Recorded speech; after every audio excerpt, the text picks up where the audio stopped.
Assalamu alaikum, respected colleagues and participants. Today we are going to talk about one of the most crucial topics that actually hinders our performance, our progress while we are intended to do various tasks. And before we move to the topic, I would like to ask you about the difference between the two people, the two teachers basically, who are going to teach their students.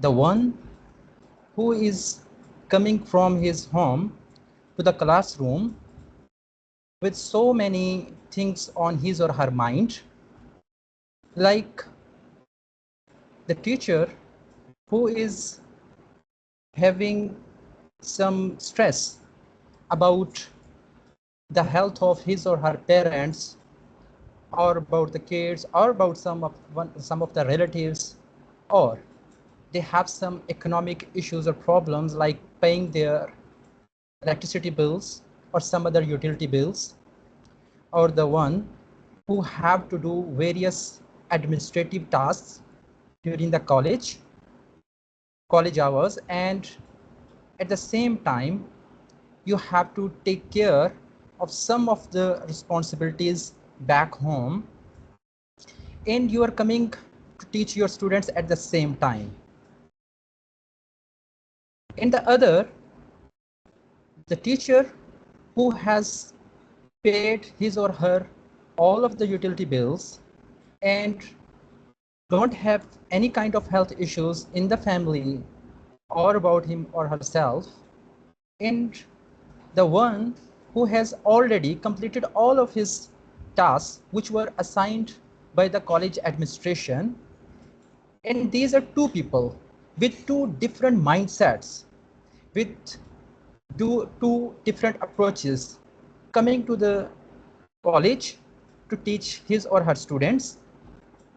Here, the question is, what do you think a teacher who is coming with so many things on his or her mind, and those things are quite disturbing for that particular person who is under great stress or experiencing some sort of anxiety and has to teach his or her students?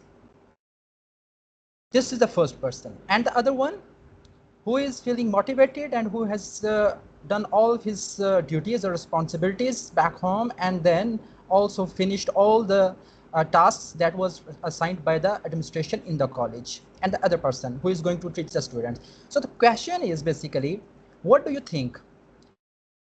The people with two different mindsets are going to teach the students, and what do you expect? What would be the outcome or the result of teaching when one person with a positive mindset and the other person is having so much on his or her mind? What would be the outcome of these two people's teaching to the students? Any one of you would like to say something about it? यानी वो लोग जो कि बहुत सारा pressure, बहुत सारी जहन के ऊपर जो है स्ट्रेसेस लेकर क्लास में आ रहे हैं, बहुत सारी टेंशन्स के साथ आ रहे हैं, और एक वो टीचर कि जो अपने सारे टास्क कंप्लीट कर रहे हैं और कोई मेजर थ्रेटनिंग कोई इशू नहीं है उसके साथ, वो अपने स्टूडेंट्स को पढ़ा रहा है या पढ़ा रही हैं। तो काइंडली आप बताना चाहेंगे कि क्या रिजल्ट होगा, क्या आप एक्सपेक्ट करते हैं कि when that teacher is going to finish the class, तो उसके बाद स्टूडेंट्स के ऊपर उसके क्या इम्पैक्ट्स हो सकते हैं? Any one of you? एक जस्ट जनरल सी एक परसेप्शन है जो मैं आपसे लेना चाह रहा हूँ, क्या परसेप्शन होगी प्लीज?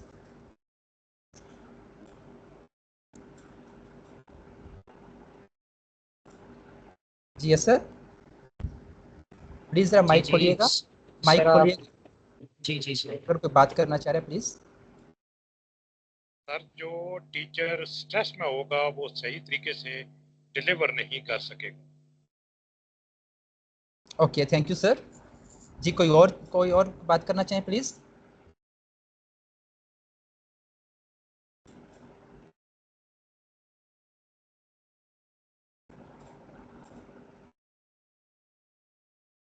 जी कोई बात करना चाह रहे हैं प्लीज़, या हम आगे बढ़ें? जी अस्सलाम वालेकुम। अस्सलाम जी वालेकुम वालेकुम सर। सलाम सर। वालेकुम सलाम। Sir doctor Munawwar Bukhari, deputy director colleges Chennai. Sir. Sir इसमें ये है कि सर 2 चीज़ें हैं कि अगर आपके ऊपर स्ट्रेस है। अब 2005 में सर मेरी पोस्टिंग हुई इधर हायर एजुकेशन डिपार्टमेंट में, और 2021 में मैं एज़ ए डिप्टी डायरेक्टर आया सर। सर। तो सर क्वेश्चन सर ये है, जो सर स्ट्रेस है क्लास के अंदर, इसके हवाले से ये रिएक्शंस बड़े अहम हैं सर। हुँ। आप पर स्ट्रेस जो है डॉक्टर साहब, ये हर किसी पे स्ट्रेस है। ठीक है। यानी आप ये नहीं कह सकते कि एनीवन, इस दुनिया में कोई भी शख्स है तो उस पर स्ट्रेस नहीं है, प्रेशर नहीं है, उस पर कोई ना कोई ऑब्लिगेशन नहीं है, कोई ज़िम्मेदारी नहीं है, और उस हवाले से स्ट्रेस तो बनता है। लेकिन ओके। आपने उसको रिस्पॉन्ड कैसे किया है, which is very much important. वो सर मीर तकी मीर साहब कहते हैं ना कि दर्द व गम कितने किए जमा तो दीवान किया। हुँ, हुँ। तो असल में आपने उसको मैनेज करना होता है अपने रिएक्शन में सर, और सर। वही चीज़ आपको सक्सेस की तरफ या फेलियर की तरफ या उन रास्तों पर ले जाती है सर।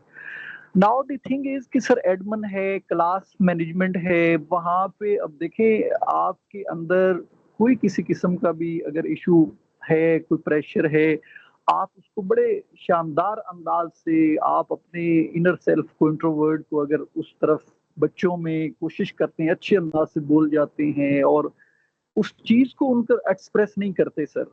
लेकिन असल जो ज़रूरत है वो एक्सप्रेस कर जाते हैं, असल हक़ाइक़ बता जाते हैं। ये प्योरिटी के लिए भी सर, ये जो वो क्या कहते हैं कि हमारे अंदर वो जो पेन होती है, हमारे सर एक टीचर भी थे इधर एमए उर्दू में भी सर थे, डॉक्टर फ़खरुल हक सर नूरी ओरिएंटल कॉलेज में, जी सर, तो वो कहा मैं आपका करते थे। जी सर। जी, जी, सर जी। माज़रत आपको थोड़ा-सा कट कर रहा हूँ। Sir basically sir I want to know one thing. आपने बहुत अच्छी बातें की माशाल्लाह, बिल्कुल सही बात है। Nobody is without stress because there is only one person without stress is the one who is dead. This is the I mean principle, this is the law. हर बंदा चाहे वो जाग रहा है, सो रहा है, स्ट्रेस है। But my point is sir कि सर जब हम स्ट्रेस को रिस्पॉन्ड करने की आपने बात की, बहुत अच्छी आपने बात की। तो मैं एक जनरल परसेप्शन के हवाले से बात करना चाह रहा था कि what is our general perception? The person who is coming to teach the students with a lot of things on his or her mind, and what would be the outcome of his or her teaching? Sir ये एक मेरा sir सवाल ये। Sir जी, जी, बिल्कुल। Sir इसमें उसका professionalism, इसमें उसका नॉलेज, उसकी शख्सियत, उसका ब्रॉट-अप, हर चीज़ उसकी जब वो बेहतर होगी, शानदार होगी, तो वक़्ती स्ट्रेस उसको कुछ भी नहीं कह सकता। लेकिन ओवरऑल आपकी बात बिल्कुल ठीक है कि अगर प्रेशर पड़ता है, तो ऑब्वियसली उसकी वो कारकर्दगी नहीं रहेगी, जो तवक्को की जा रही है, ठीक है? जब उस पर कोई एक्सटर्नल सर। प्रेशर पड़ रहा है, तो very right. Yeah sir agreed. Sir thank you sir, thank you sir. Sir sir sir kindly. जी मेरा ख्याल है कि ये पॉइंट आप लोगों तक पहुंच गया होगा। जो आज की हमारी डिस्कशन होगी, जो एक्सचेंज ऑफ इंफॉर्मेशन और एक्सचेंज ऑफ नॉलेज होगा, इसमें मेरे सवाल का जो पर्पस था, मकसद था, वो यही था कि बुनियादी तौर पर कि हमारी एक जनरल परसेप्शन क्या है। जनरल परसेप्शन यही होती है कि जब हम स्ट्रेस के साथ, एंग्जाइटी के साथ या सॉर्ट ऑफ डिप्रेशन के साथ जब हम डीमोटिवेटेड फील कर रहे होते हैं, हेल्पलेसनेस हम में होती है, और उस कंडीशन के अंदर जब हम स्टूडेंट्स के साथ इंटरेक्शन करेंगे as compare to our feelings like हम जो हैं मोटिवेटेड फील कर रहे हैं, हम जो हैं वो पॉजिटिव हैं, होपफुल हैं, एंड हमारा जो व्यू है टुवर्ड्स लाइफ ऑप्टिमिस्टिक है। तो इस स्टेट ऑफ माइंड के साथ जब हम इंटरेक्शन कर रहे होते हैं, तो ऑब्वियसली होता क्या है कि जो हमारी स्टेट ऑफ माइंड होगी, जो हमारा बिहेवियर होगा, जो हमारी फीलिंग्स होंगी, जो हमारी थॉट्स होंगी, क्या होगा उससे, वो सारे के सारा जो है फीलिंग्स, थॉट्स, बिहेवियर्स, वो हम कम्युनिकेट कर रहे हैं our students to our students, कि वो सारा मैसेज स्टूडेंट्स जो हैं उसको फील कर रहे होते हैं, उसको रियलाइज़ कर रहे होते हैं कि टीचर जो है वो किसी हद तक थोड़े से डीमोटिवेटेड फील कर रहे हैं। जब हम डीमोटिवेटेड फील करते हैं तो ऑब्वियसली ये चीज़ है जो अंडर ऑब्जर्वेशन आ जाती है स्टूडेंट्स के हवाले से, कि स्टूडेंट्स ऑब्जर्व कर रहे होते हैं। और जब हम मोटिवेटेड फील कर रहे होते हैं, एंगेज्ड होते हैं, अपनी फुल एनर्जी के साथ काम करते हैं, तो ये चीज़ भी जो है वो स्टूडेंट्स जो है नोट कर लेते हैं। अब यहाँ पे क्वेश्चन ये है कि जब ये दो डिफरेंट स्टेट ऑफ माइंड्स की हमने बात की, तो इसका मतलब ये हुआ कि आपकी जो स्टेट ऑफ माइंड है, जो आपकी मेंटल हेल्थ है, आपकी जो वेल बीइंग है, that is highly important, not for ourselves as a teacher but at the same time for our students, क्योंकि जो फील हम कर रहे होते हैं, जिस अंदाज में हम सोच रहे होते हैं, वो किसी ना किसी तरह से हमारे स्टूडेंट्स तक पहुंच जाती है। तो इसलिए एक टीचर का, एक उस्ताद का स्ट्रेस को मैनेज करना, कैसे उसको कोप करना है, कैसे हैंडल करना है, ये बहुत ही इंपॉर्टेंट है। और उसका क्यों हम कह रहे हैं इंपॉर्टेंट है, उसकी वजह ये है क्योंकि हम हैं रोल मॉडल। टीचर जो है वो रोल मॉडल हैं, वो एक लीडर का किरदार अदा कर रहे हैं क्लासरूम के अंदर। तो रोल मॉडल जो है, अगर वो एंथुसियास्टिक होगा, पैशनेट होगा, एनर्जेटिक होगा, तो ऑब्वियसली जो स्टूडेंट्स हैं वो भी ये सारी की सारी जो ट्रेड्स हैं वो इसको लर्न कर रहे होंगे। That's why our mental health and wellbeing is of great importance for us all, and the purpose of today's topic is to focus on the importance of mental health and well-being. अब हम थोड़ा सा इसको define कर लेते हैं कि mental health, जब हम जिक्र करते हैं मेंटल हेल्थ का, इसको साइंटिफिकली अगर हम देखते हैं तो मेंटल हेल्थ से हम मुराद क्या ले रहे होते हैं। अभी तो हमने बात की जनरल वे में, अब हम बात करते हैं स्पेसिफिक वे में।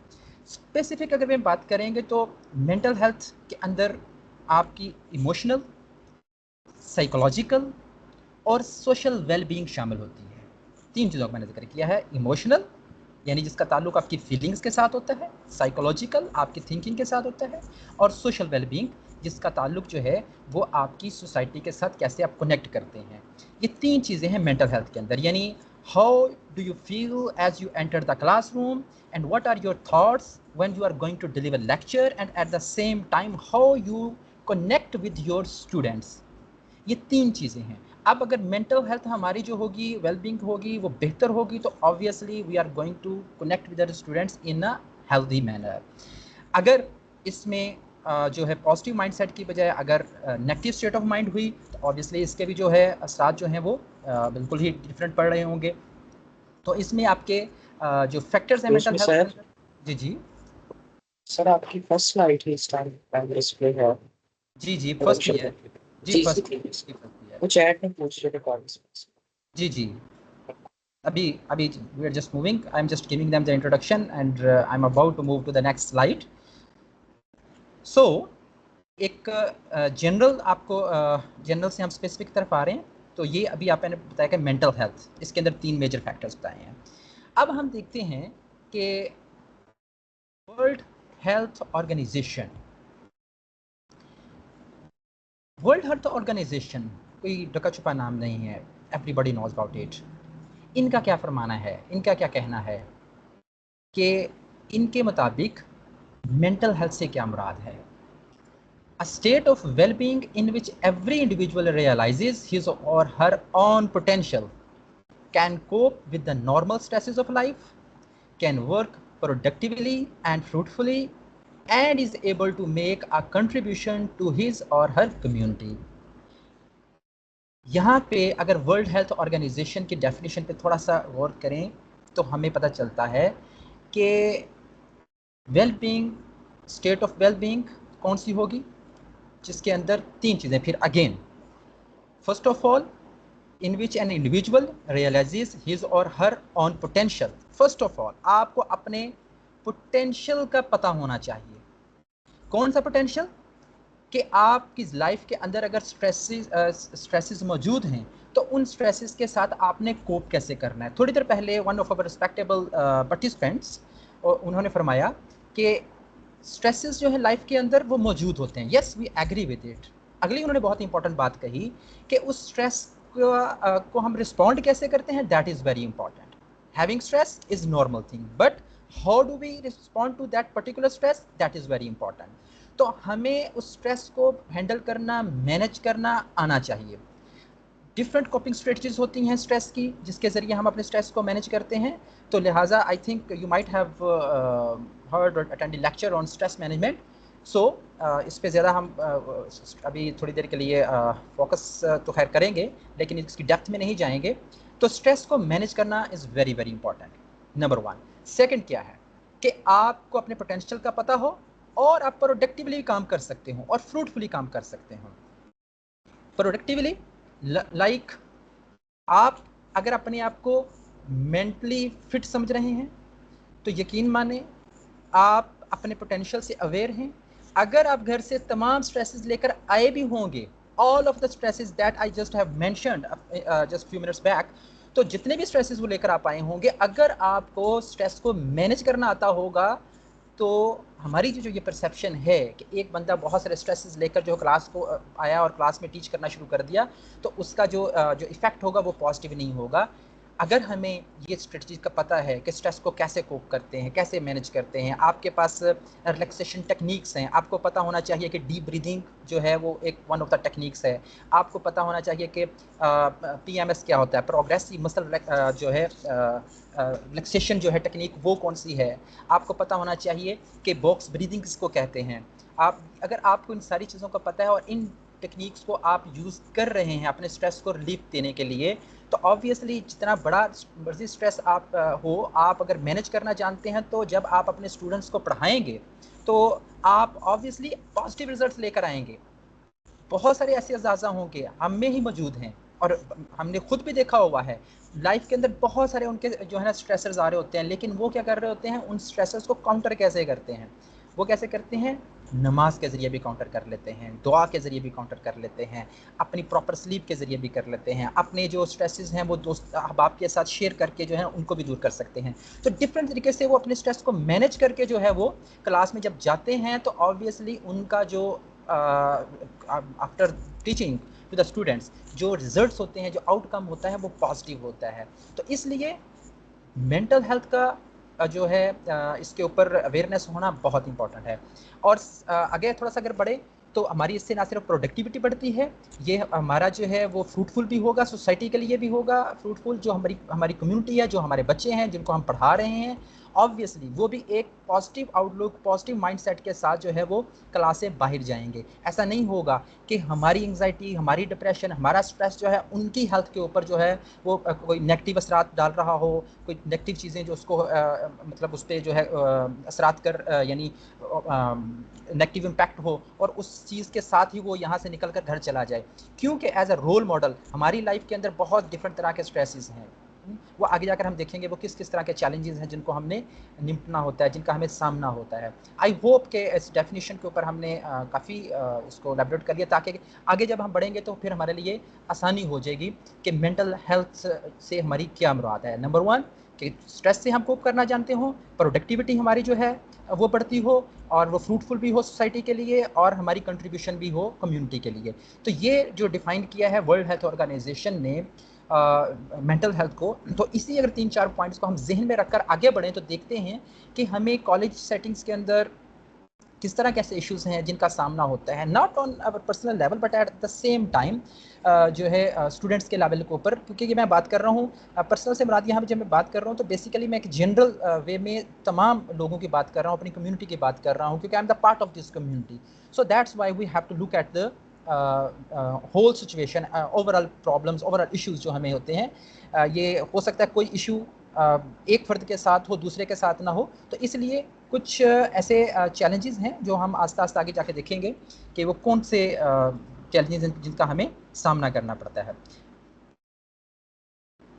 डेफिनेशन ऑफ वेलबींग पहले हमने बात कर ली, इससे पहले थोड़ी देर पहले देखा मेंटल हेल्थ क्या है, अब वेलबींग को देखेंगे। तो वेलबींग की जब हम बात करते हैं तो it refers to a state of overall health and happiness. Overall आपकी जो हेल्थ है, जो हैप्पीनेस है, इस स्टेट को हम कहते हैं कि आपकी वेलबींग है। अब ओवरऑल हेल्थ के लिए और हैप्पीनेस के लिए हमें चाहिए क्या होता है, ये 4 इंपॉर्टेंट इस वक्त मैंने फैक्टर्स आपके सामने लिखे हुए हैं। नंबर 1 अगर आप देखें हैप्पीनेस के लिए फिजिकल वेलबींग बहुत इंपॉर्टेंट है। फिजिकल वेलबींग से मुराद है good health, proper nutrition, regular physical activity, physical wellbeing number 1। Number 2 क्या है, मेंटल वेलबींग। मेंटल वेलबींग की जब हम बात करते हैं तो इससे मुराद हमारी होती है इमोशनल स्टेबिलिटी, हमारी रेजिलियंस और हमारी इफेक्टिव स्ट्रेस मैनेजमेंट। फिर अगेन ये वर्ड आ रहा है स्ट्रेस मैनेजमेंट, बिकॉज ये ऐसा यानी एक इम्पॉर्टेंट फैक्टर है स्ट्रेस मैनेजमेंट। कहा जाता है कि 70 to 80% दुनिया के अंदर जो जितनी भी बीमारियां होती हैं, जो फिज़िकल यानी जो मेडिकल इश्यूज होते हैं या फिज़िकल जो डिसऑर्डर्स या प्रॉब्लम्स आ रही होती हैं, वो सिर्फ और सिर्फ स्ट्रेस की वजह से आ रही होती है, 70 to 80%। लिहाजा ये स्ट्रेस का जिक्र जो है वो बार बार आ रहा होगा। तो मेंटल वेलबींग के अंदर हमने क्या कहा, 3 चीज़ें अगेन बात हमने यहाँ जिक्र किया, इमोशनल स्टेबिलिटी, रेजिलियंस और effective stress management. Number 4, social wellbeing. Social wellbeing से क्या मुराद है कि आपका पॉजिटिव रिलेशनशिप, सोशल सपोर्ट और सेंस ऑफ बिलोंगिंग। अगर आप समझते हैं कि you are happy and healthy, that time you must have to look at your social network, social support, whether you are having a good time with your family members or not. When you go back home, you really feel good in the presence of your parents, and at the same time you really feel good with your kids, and you feel good while you are just going out with other family members like siblings, your spouse or someone else. अगर ये सारा कुछ है, यानी social wellbeing से क्या मुराद है कि आपको फैमिली की तरफ से सपोर्ट है और एट द सेम टाइम हम उनके साथ सपोर्ट के साथ साथ हम उनके साथ वेरियस इश्यूज जो हैं वो डिस्कस करने की जो है ना हमारे अंदर एक ओपननेस है, हमारी ये कैपेसिटी है कि भी हम जो हैं उनके साथ हर चीज़ जो है वो शेयर कर सकें। तो इसका मतलब है कि हमारी जो सोशल हेल्थ है वो भी बहुत अच्छी है, क्योंकि ना सिर्फ फैमिली के साथ at the same time we are good at dealing with our students as well. तो वहाँ पे भी एक सोशल कनेक्शन जो होना इम्पॉर्टेंट है। 4th वन है इकोनॉमिक वेलबींग। तो इकोनॉमिक वेलबींग की जब बात करते हैं तो इसका मतलब ये होता है कि फाइनेंशियली स्टेबिलिटी है, तमाम जो डिफरेंट रिसोर्सेज हैं उस तक आपकी जो है एक्सेस है। तो फाइनेंशियल स्टेबिलिटी और वेरियस रिसोर्सेज तक एक्सेस का होना भी बहुत ही इंपॉर्टेंट है। तो वेल बीइंग के अंदर यानी वेल बीइंग से क्या मुराद है, अ state of overall health and happiness. अब ये हेल्थ और हैप्पीनेस को इंश्योर करने के लिए 4 हमने फैक्टर्स बयान किए हैं यहाँ पे। हमने कहा कि फिजिकल वेलबींग होनी चाहिए, हमारे पास मेंटल वेलबींग होनी चाहिए, नंबर 3 हमारे पास सोशल वेलबींग होनी चाहिए और इकोनॉमिक वेलबींग होनी चाहिए।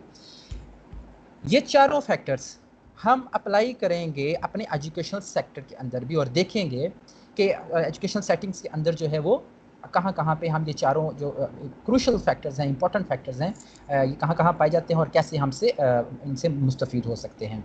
जी आगे बढ़ते हैं। अब mental health is crucial in educational setup.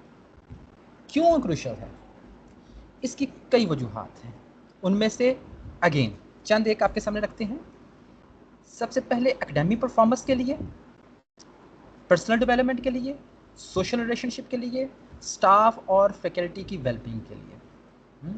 यानी हम अगर बात करते हैं कि मेंटल हेल्थ जो है वो क्यों क्रूशल है, क्या वजह है, तो उसमें हम कहते हैं कि एकेडमिक सक्सेस जो है ये कैसे इंश्योर होगी हमारी, वो होंगे मेंटल हेल्थ जो चैलेंजेस हैं स्टूडेंट्स को पेश आ रहे हैं। वो कौन से, एपिसोड तक पहले हमने बात की कौन से चैलेंजेस हो सकते हैं एकेडमिया के अंदर स्टूडेंट्स को।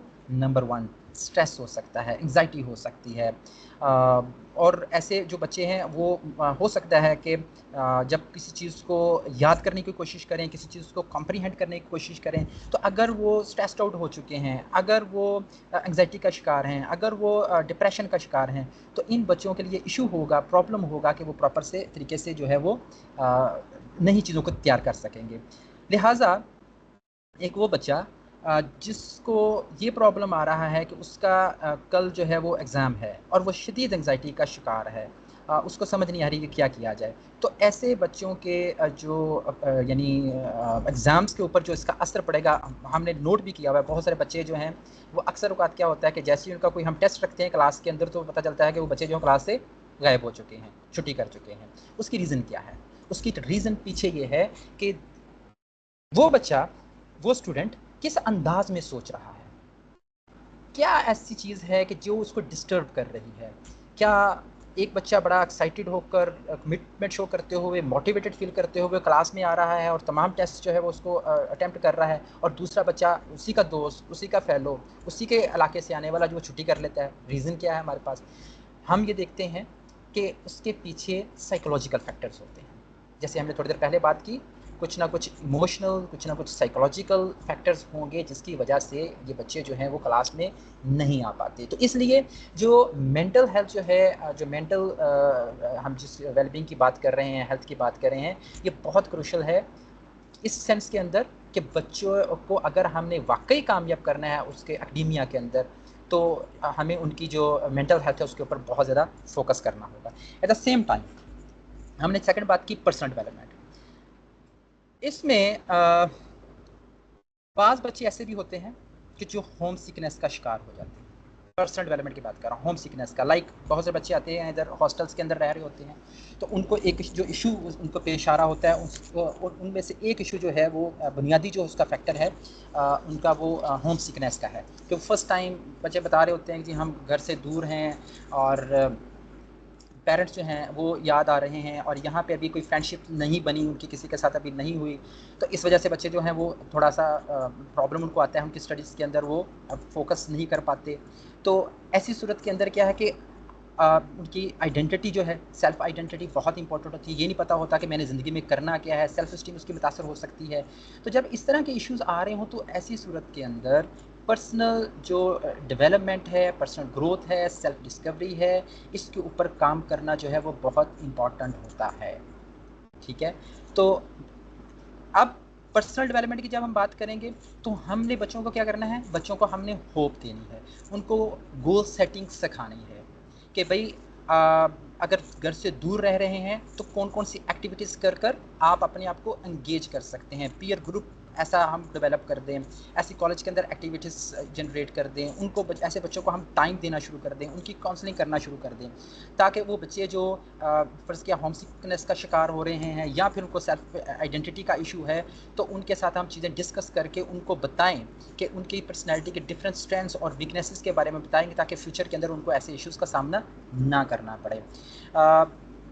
एट द सेम टाइम जब हम बात करते हैं सोशल रिलेशनशिप की, कि एकेडेमिया के अंदर social relationship is very very important. आपने देखा होगा कुछ बच्चे जो बाकी बच्चों के साथ मिक्सअप नहीं हो रहे होते, तो एक कंसर्न पैदा होता है कि ऐसा क्या है, क्या वजह है कि सब बच्चे जो हैं वो बड़े एक्टिवली पार्टिसिपेट कर रहे हैं डिबेट्स के अंदर, स्पोर्ट्स के अंदर, ऐसे राइटिंग के अंदर, डिफरेंट जो टास्क हम देते हैं, एक्टिविटीज़ हम करवा रहे होते हैं बच्चों के साथ, तो they all take part in all these activities, but sometimes some of the students they are not able to connect properly with other students, sometimes they are unable to work in a team. So social जो अगर अगर बच्चा अगर कोई social नहीं हो रहा, अगर उसको ये इशू सामने आ रहा है, तो ऐसे बच्चों को हमने क्या करना होता है, इत्मीनान देना होता है, सपोर्ट करनी होती है। अगर ऐसे बच्चे ये जहन में रख लें कि उनके पीछे अगर कोई स्पोर्ट है, सोशल स्पोर्ट है, उनका उस्ताद उनके पीछे खड़ा हुआ है, कॉलेज की एडमिनिस्ट्रेशन उनके पीछे खड़ी हुई है, जहाँ पे उसको जिस तरह का भी इशू होगा, चाहे वो उसको उसके स्टडीज़ के अंदर इशू आ रहा है, उसके कोई डोमेस्टिक को उसको प्रॉब्लम कोई है, या कोई इस तरह का और रेलिवेंट कोई चीज़ अगर उसको आ रही है, प्रॉब्लम आ रही है, तो in that case there is a support system and that support system is going to help him और हर आउट। तो ऐसी सिचुएशन में हम बच्चों को कनेक्ट करवा सकते हैं डिफरेंट ग्रुप्स के साथ, डिफरेंट एक्टिविटीज़ उनको दिलवा सकते हैं, जिससे उसके अंदर कॉन्फिडेंस आएगा। और जिस बच्चे के पीछे सपोर्ट सिस्टम हो, जिसको पता हो कि मेरे पीछे जो है कोई खड़ा हुआ है जो मेरी सपोर्ट करने के लिए यानी ऑल द टाइम मौजूद है, तो ऐसे बच्चे ज़्यादा जो है वो प्रोजेक्ट्स के अंदर हिस्सा ले रहे होते हैं और कैंपस के अंदर भी वो एक्टिवली जो है पार्टिसिपेट कर रहे होते हैं। अब है अगली बात, हम करते हैं स्टाफ एंड फैकल्टी की वेलबीइंग की। तो मेंटल हेल्थ जो है ये बहुत ज़्यादा इफ़ेक्ट करती है जो हमारा स्टाफ है, उसकी जो हेल्थ है वो नॉर्मली तो यही समझा जाता है ना कि हमारे क्योंकि टीचर हैं, स्टूडेंट्स भी एक्सपेक्ट कर रहे होते हैं कि टीचर हैं और टीचर्स के साथ शायद कोई मसाइल नहीं होते, वो अपने सारे इश्यूज सारी चीज़ें जो आप लेकर वो टीचर्स के पास आ रहे होते हैं। और टीचर जो हैं उनको क्या इश्यूज़ आते हैं, किस तरह के मसाइल यानी होते हैं, ये यहाँ की बात नहीं कर रहा, ऑल ओवर द वर्ल्ड ये सारा एक फिनोमेना है जिसको सभी जो है वो फेस कर रहे होते हैं। एक तो टीचर को ये भी होता है, उनको हर साल ACR आपको पता ही है वो लिखना होती है, और उस ACR के अंदर रिजल्ट्स जो हैं वो आपके मेंशन होते हैं जी, वो अबव बोर्ड हों तो उस सूरत में ही फिर आप इन द लॉन्ग रन जाकर आपकी जो है वो प्रमोशन हो सकती है। तो ऐसी सूरत में क्या होता है कि पहला प्रेशर जो है फैकल्टी के ऊपर जो हो सकता है वो क्या है, परफॉर्मेंस की बेस के ऊपर हो सकता है कि उनके ऊपर ये प्रेशर होता है कि अच्छे रिजल्ट्स प्रोड्यूस करने हैं। और अगर हम टीचर्स को एतमाद देंगे, टीचर को हम सपोर्ट देंगे कि जहाँ जहाँ पे जो जो इशू आ रहा होगा उस इशू को हम यानी हेल्प करने के लिए जो है एडमिनिस्ट्रेशन जो है वो आपके पास मौजूद है। अगर आपको रिसोर्सेज की कहीं पे कमी है तो आपके पास यानी रिसोर्सेज भी मौजूद हैं। अगर आपकी क्लासरूम के अंदर कोई प्रॉब्लम आ रहा है, कोई इशू आ रहा है, स्पेस का इशू है, there are so many I mean issues, you all people know it very well. तो उनको मुझे डिटेल में जाने की ज़रूरत नहीं है। तो अगर आपकी एडमिनिस्ट्रेशन पीछे जो है वो सपोर्ट करने के लिए जो है वो खड़ा हुआ है, तो कम से कम आपको एक रिलीफ मिल रहा होता है, एक मेंटल रिलीफ मिल रहा होता है कि everybody is there to help them, to help you out. So this is one of the most important factor. ये वो चंद एक फैक्टर्स मैंने आपके, इसके अलावा और भी हो सकते हैं, लेकिन अभी मैंने आपके सामने से यही रखे। एकेडमिक सक्सेस के लिए बहुत ज़रूरी है मेंटल हेल्थ का होना, पर्सनल डेवलपमेंट जो है, अगर एकेडमिक सक्सेस चाहिए तो पर्सनल डेवलपमेंट भी आपको चाहिए, सोशल रिलेशनशिप भी चाहिए, और at the same time staff और जो फैकल्टी है उसकी मेंटल जो हेल्थ है उसके ऊपर भी हमें गौर करना चाहिए, उनको सपोर्ट हमें करना चाहिए। अब किस तरह के इश्यूज हो सकते हैं जो अभी तक डिफरेंट कॉलेज टीचर जो है ना फेस करते आ रहे हैं थ्रू आउट द वर्ल्ड? तो ये कुछ कंबाइन किए हैं कुछ इश्यूज जो टीचर्स को जिनका अक्सर सामना रहता है। उनमें अभी थोड़ी देर पहले मैंने बात की थी स्ट्रेस एंड बर्नआउट। अब ये स्ट्रेस और बर्नआउट बुनियादी तौर पर है क्या? जब बहुत ज़्यादा वर्कलोड हो जाए, समटाइम्स होता है कि काम बहुत करना पड़ रहा है, क्या है, आपने चार क्लासेस भी आपने पढ़ानी है, आपने बच्चों के जो रिजल्ट्स हैं यानी जो टेस्ट आपने लिए हैं वो टेस्ट भी आपने चेक करना है, और एट द सेम टाइम आपको कुछ एडमिनिस्ट्रेशन के टास्क भी दिए हुए हैं, फर्ज कि आप प्रोक्टोरियल बोर्ड के अंदर शामिल हैं, या कोई दूसरी असाइनमेंट जो है वो दी गई हैं, कोई इवेंट आ गया कॉलेज के अंदर, उसको भी आपने मैनेज करना है। तो इस तरह मल्टीपल किस्म की अगर आपको टास्क दे दिया जाए तो there is a time when you feel stressed and burn out. अब बर्न आउट बुनियादी तौर पे क्या है, ये कांस्टेंट एक समझने के कंडीशन होती है स्ट्रेस की, कांस्टेंट यानी मुसलसल आप स्ट्रेस आउट यानी स्ट्रेस फील कर रहे होते हैं, और एक स्टेज के ऊपर आकर आप जो है ना वो एक एग्जॉस्टेड फील कर रहे होते हैं, and that moment you start to think that you should quit working, and that moment आपको फील हो रहा होता है कि मुझे अब काम नहीं करना चाहिए, मुझे जॉब कंटिन्यू नहीं करनी चाहिए, बहुत ज़्यादा प्रेशर आ गया। तो ये स्ट्रेस और बर्नआउट की कंडीशन होती है जब आप इस तरह से इस अंदाज में सोचना शुरू कर देते हैं। आपसे मुराद मैं ये बात कर रहा हूँ कि ये जनरल एक कम्युनिटी है थ्रू आउट द वर्ल्ड कि जिनको ये मसाइल जो है उनका सामना होता है, यानी स्ट्रेस और बर्नआउट का टीचर जो है शिकार हो जाते हैं। इसके साथ साथ क्या है कि एंग्जाइटी। अब एंग्जाइटी जो है वो उसमें फिर वही बात आ जाती है हमारे कि जो एकेडमिक स्टैंडर्ड जो सेट किए हुए हैं, जो पब्लिश हमने करनी होती है, रिसर्चेज डिफरेंट बात हमें पब्लिश करना होती हैं। क्यों? क्योंकि हमने अपना जो है प्रोफाइल जो है वो बेहतर करनी है, तो एज अ टीचर, और at the same time sometimes class के अंदर वेरियस इश्यूज आ रहे होते हैं। कुछ क्लासेस के अंदर स्टूडेंट्स जो हैं उनको मैनेज करने के हवाले से प्रॉब्लम्स आ रही होती हैं, इस तरह से कि बच्चे जो है वो प्रॉपर रिजल्ट प्रोड्यूस नहीं कर रहे होते, आप बहुत एफर्ट कर रहे होते हैं, और फिर एक टाइम ऐसा भी आता है कि जब बच्चे रिजल्ट अच्छे प्रोड्यूस नहीं कर रहे होते, बिकॉज वो आपके रिफ्लेक्ट होने होते हैं ACRs के अंदर, और उसी की बेस के ऊपर आपके बारे में भी जो एक असेसमेंट, एक जनरल जो है परसेप्शन वो डेवलप हो रही होती है। तो एट दैट टाइम अगर इस तरह के इश्यूज आ जाएँ तो फिर उस सूरत में एंग्जाइटी जो है ना वो एक नॉर्मल एक फिनोमेना है, आप एंग्जाइटी फील करना शुरू कर देते हैं। अब एंग्जाइटी क्या है? बेसिकली एक रेस्टलेसनेस की एक फील है, बेचैनी की एक है, जिसके अंदर आप स्वेटिंग हो रही होती है, बेचैनी फील कर रहे होते हैं, और इसके साथ जुड़ा हुआ एक और कॉन्सेप्ट है जो कि है तो entirely different, I mean entirely different meaning के एक उसका यानी समझने के एडवांस फॉर्म है जिसको हम कहते हैं डिप्रेशन। डिप्रेशन जो है कब आती है?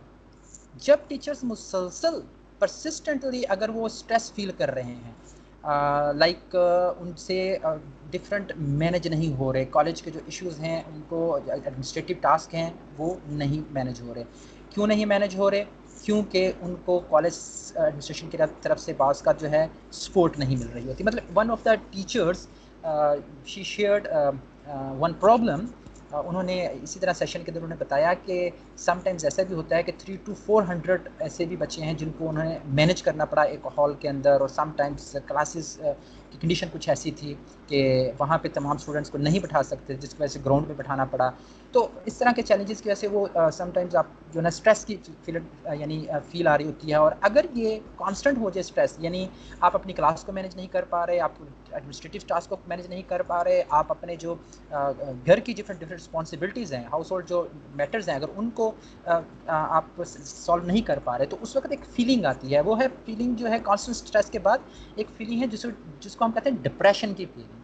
ठीक है, अगर डिप्रेशन की फीलिंग आ जाए तो you start to feel demotivated, और आपकी जो जॉब सेटिस्फेक्शन है वो भी उससे ख़त्म हो जाएगी। Now you feel better, now you feel relax, आप मोटिवेटेड फील कर रहे हो, आपकी जॉब बहुत अच्छी है, but there is a time कि when there is too much stress and afterwards you start to feel that this job is of no use, we don't have to continue this job just because of this factor, and this is a mental health factor and that is called depression.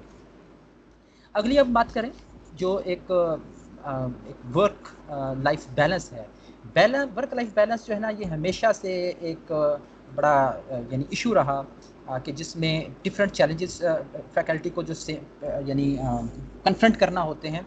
उनमें से एक तो ये है कि आजकल के बच्चे फ़र्ज़ किया जो स्टूडेंट्स हैं, वो स्क्रीन टाइम जो उनका है मोबाइल का या गैजेट्स का जो यूज़ है, सोशल मीडिया का यूज़ है, वो बग़ैर टाइम देखे और बग़ैर कोई अपनी रिस्पॉन्सिबिलिटी जो है उसकी तरफ नज़र किए ऑल द टाइम वो उस ख़ास तरह की एक्टिविटीज़ के अंदर, सोशल मीडिया के अंदर जो है वो गुजार देते हैं। वहाँ पे एक बहुत बड़ा जो है वो इम्बैलेंस जो है वो क्रिएट होता है। अच्छा, अब स्टूडेंट्स के अंदर तो हम ये वॉच कर रहे होते हैं, ऑब्जर्व कर रहे होते हैं, लेकिन हमने भी अगर थोड़ा सा गौर करें तो हमारी लाइफ के अंदर भी कहीं ना कहीं इम्बैलेंस जो है वो शामिल हो गया है। जितनी तेज़ी से के साथ चेंजेस आ रही हैं उसमें अगर आप जानना चाहते हैं कि लाइफ का बैलेंस जो है वो आउट हुआ है कि नहीं हुआ, तो सिर्फ एक दो चीज़ें हैं, उनके ऊपर ज़रा थोड़ा सा गौर कर लें। क्या आपकी हेल्थ ठीक है? क्या आपका स्लीपिंग पैटर्न जो है वो ठीक है? क्या आप अपने घर की जो है सारी वो असाइनमेंट्स वो टाइम पे कर लेते हैं पूरी, और कॉलेज की असाइनमेंट जो वो भी टाइम पे पूरी कर लेते हैं? क्या अपने कॉलेज की जो रिस्पॉन्सिबिलिटीज़ हैं, जो टास्क हैं, वो घर आकर तो नहीं आपको कंप्लीट करने पड़ते, या घर के ऐसे काम हैं जो कॉलेज आकर पूरे तो नहीं करने पड़ते? अगर तो ये सारा आप प्रॉपरली कर रहे हैं और कॉलेज को मिक्स नहीं कर रहे अपने घर के साथ, और घर की एक्टिविटीज़ को मिक्स नहीं कर रहे कॉलेज के साथ, तो इसका मतलब है कि आपकी लाइफ जो है वो काफ़ी बेहतर है, उसके अंदर बैलेंस है, यानी प्रॉपर स्लीप भी ले रहे हैं, किताबें भी पढ़ रहे हैं, आप तमाम फैमिली के डिफरेंट जो रिलेटिव्स हैं, मेंबर्स हैं, उनको भी मिल रहे हैं, तो इट मीन्स कि you are having a balance life. अगर आपको समझ आ रही है कि नहीं, कहीं पे स्लीप के अंदर कहीं इशू आ रहा है, कहीं पे डाइट के अंदर इशू आ रहा है, कहीं पे लोगों को टाइम नहीं दिया जा रहा, फैमिली को टाइम नहीं दिया जा रहा, रिलेटिव्स को टाइम नहीं दिया जा रहा, तो इसका मतलब है कि हमें थोड़ा सा गौर करना पड़ेगा कि हमारी जो वर्क लाइफ जो बैलेंस है वो आउट हो चुका है। तो ये एक फिनोमेना है जो टीचर्स को नॉर्मली जो है वो कन्फ्रंट करना पड़ता है, जो हमें सामना करना पड़ता है। अच्छा, अब अगला एक पॉइंट है इम्पोस्टर सिंड्रोम। इम्पोस्टर सिंड्रोम जो है ये बुनियादी तौर पर एक ऐसा कॉन्सेप्ट है जिसके अंदर आपको एक फीलिंग होती है इनएडिक्वेसी की और सेल्फ डाउट की, यानी you are in state of self doubt. आपको लग रहा होता है कि जो आप यानी आपसे एक्सपेक्टेशंस जो होंगी लोगों की वो बहुत हाई होंगी। मसलन आपके जो हैं प्रिंसिपल साहब हैं, उन्होंने आपको बहुत यानी काम दे दिया, टास्क दे दिया कि जी आपने इस तरह करना है कि आजकल जो इश्यूज़ चल रहे हैं उनमें से एक टॉप इशू वो ये है कि कॉलेज के अंदर स्टूडेंट्स की एनरोलमेंट का इशू चल रहा है कि उसको कैसे हम एनहांस करें, कैसे जो है अपने कॉलेजेस के इमेजेस को कैसे जो है वो बेहतर करें, कैसे बच्चों को अट्रैक्ट करके लेकर आएँ। तो अगर इस तरह का टास्क दे दिया कि जाए कि कॉलेज के एनरोलमेंट जो है उसके अंदर आपने इजाफा करना है, आपने डिफरेंट जो है पेरेंट्स की जो मीटिंग हैं वो आपने जो है अटेंड करनी है, आपने स्टूडेंट्स के साथ जाकर स्टूडेंट्स के साथ इंटरेक्शन करनी है, उनको कन्विंस करना है, आपने कम्युनिटी के पास जाना है, वहाँ पे जाकर कैंपेन कर, यानी अगर आपको इस तरह के टास्क दे दिए जाए तो ऑब्वियसली आपके ऊपर जो बोझ है, जो प्रेशर है वो बहुत ज़्यादा बढ़ जाएगा। और जैसे ये यानी आपसे एक्सपेक्टेशन जो है वो हाई हो जाती है कि बिकॉज यू आर टैलेंटेड, तो आपसे एक्सपेक्टेशन हाई हो जाती हैं, तो eight the same time you become doubtful about your self. तो ये जो सेल्फ डाउट की कंडीशन यानी होती है उसको हम कहते हैं इम्पोस्टर सिंड्रोम, इसका नाम है। तो जब आपकी एवेल्यूएशन कोई कर रहा होगा, क्रिटिकली आपको देख रहा होगा, तो उस वक्त भी आप इम्पोस्टर सिंड्रोम का शिकार हो सकते हैं, सेल्फ डाउट का शिकार हो सकते हैं। और तो ये कुछ चैलेंज है जो हम फेस कर रहे होते हैं बतौर जो है professionals community. Loneliness and isolation. अब यहाँ पे एक प्रॉब्लम बास्कत ऐसा भी आ जाता है, कुछ स्पेशली कुछ टीचर्स जो नए भर्ती होते हैं उनके साथ ये इशू जो है ना वो देखने में आया है कि वो अच्छे तरीके से अपने जो डिफरेंट कोलीग्स हैं, सीनियर्स हैं, उनके साथ अच्छे तरीके से रैपो डेवलप नहीं कर पाते, नेटवर्किंग प्रॉपर नहीं हो पाती, अंडरस्टैंडिंग का इशू होता है। जब वो असाइन कर रहे होते हैं ना, यानी प्रोफेसर जो असाइन करते हैं, सीनियर जो लोग हैं वो असाइन करते हैं क्योंकि जॉब नए आने वाले को, तो obviously that person starts to feel कि मेरे साथ जो है ना वो ज़्यादती हो रही है, मुझे बहुत काम दिया जा रहा है। And there is a time कि जहाँ पर उनको फील होना शुरू हो जाता है कि मुझे प्रॉपर जो है वो सपोर्ट नहीं मिल रही, और वो उसका जो नेटवर्किंग का जो एक सिलसिला होता है वो यानी टूट जाता है, उससे वो एक आइसोलेशन का और लॉनलीनेस का जो है वो शिकार हो जाता है। तो these are I mean few issues that we confront as a teacher, यानी जिसमें हम stress and burnout, anxiety, depression, work life balance, imposter syndrome and loneliness and isolation जो है ये हम फील कर रहे होते हैं। अब हम देखते हैं कि जब हम टीच करते हैं, टीचिंग यानी एक बहुत बड़ा एक हमारा है, यानी जो मेन फोकस हमारा है, तो टीचिंग के अंदर एक चीज़ बार बार इसको हम जिक्र इसका हो रहा है, नंबर 1 वो क्या है, हाई वर्कलोड। हाई वर्कलोड, इससे वही बात फिर आएगी स्ट्रेस की तरफ, और जो है वो बर्नआउट की तरफ आएगी। किस वजह से? High workload. जो हम इसके ऊपर काफ़ी अब बात कर चुके हैं, यानी आपने सुपरवाइज करने हैं, कुछ रिसर्च प्रोजेक्ट्स हैं स्टूडेंट्स को दिए गए हैं, और आपने डिफरेंट कमेटीज़ के अंदर जो है वो पार्टिसिपेट करना है, और ये जो सारे फैक्टर्स हैं, मल्टीपल कोर्सेज जो हैं उसको भी आपने जो है हैंडल करना है। तो ये सारे फैक्टर्स मिल मिलाकर जो क्या कर रहे होते हैं, आपको यानी वर्कलोड को बढ़ा रहे होते हैं। और जैसे ही हाई वर्कलोड होगा तो उससे क्या है कि एक चैलेंज फिर वही वाला स्ट्रेस का और बर्नआउट का आएगा। लिमिटेड रिसोर्सेज बाज़ का ऐसे होते हैं। अच्छा, अब लिमिटेड रिसोर्सेज के अंदर जो चीज़ें हैं वो टीचिंग मटेरियल्स और इंफ्रास्ट्रक्चर जो है ये हमारे स्ट्रेस का बायस बन जाता है। समटाइम्स हमारे जो लैब्स के अंदर जो इक्विपमेंट पड़ा होता है वो अपडेटेड नहीं होता, आउटडेटेड होता है।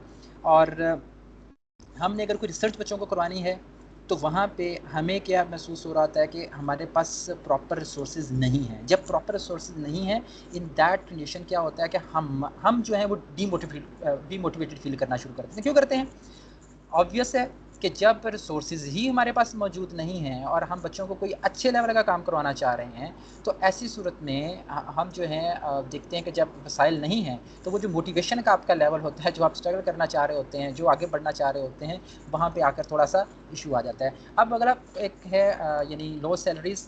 अब एक लो सैलरीज़ वाला जो इशू है ये भी बहुत इंपॉर्टेंट है। लो सैलरीज़ इन अ सेंस कि अगर हम कंपेयर करते हैं अपने आप को कि जो एक्सपेक्टेशंस होती हैं, एक्सपेक्टेशन समटाइम्स ऐसी हो जाती हैं कि हमारे जो कॉलेजेस के अंदर जो पढ़ाई का म्यार है, जो स्टैंडर्ड्स हैं हमारे, और जो टीचर्स का म्यार है, और जो उसका आउटकम होना चाहिए, वो हमारा आउटकम जो है वो किसी ऑक्सफोर्ड, हार्वर्ड, कैम्ब्रिज यानी जो बड़ी बड़ी यूनिवर्सिटीज़ हैं दुनिया के अंदर, हम एक्सपेक्टेशन बात हमारी इतनी बढ़ जाती हैं कि हम इस तरह का रिज़ल्ट प्रोड्यूस करें। हम जो है यानी जो ए कैटेगरीज़ की कंट्रीज़ हैं उनके साथ कम्पीट करें।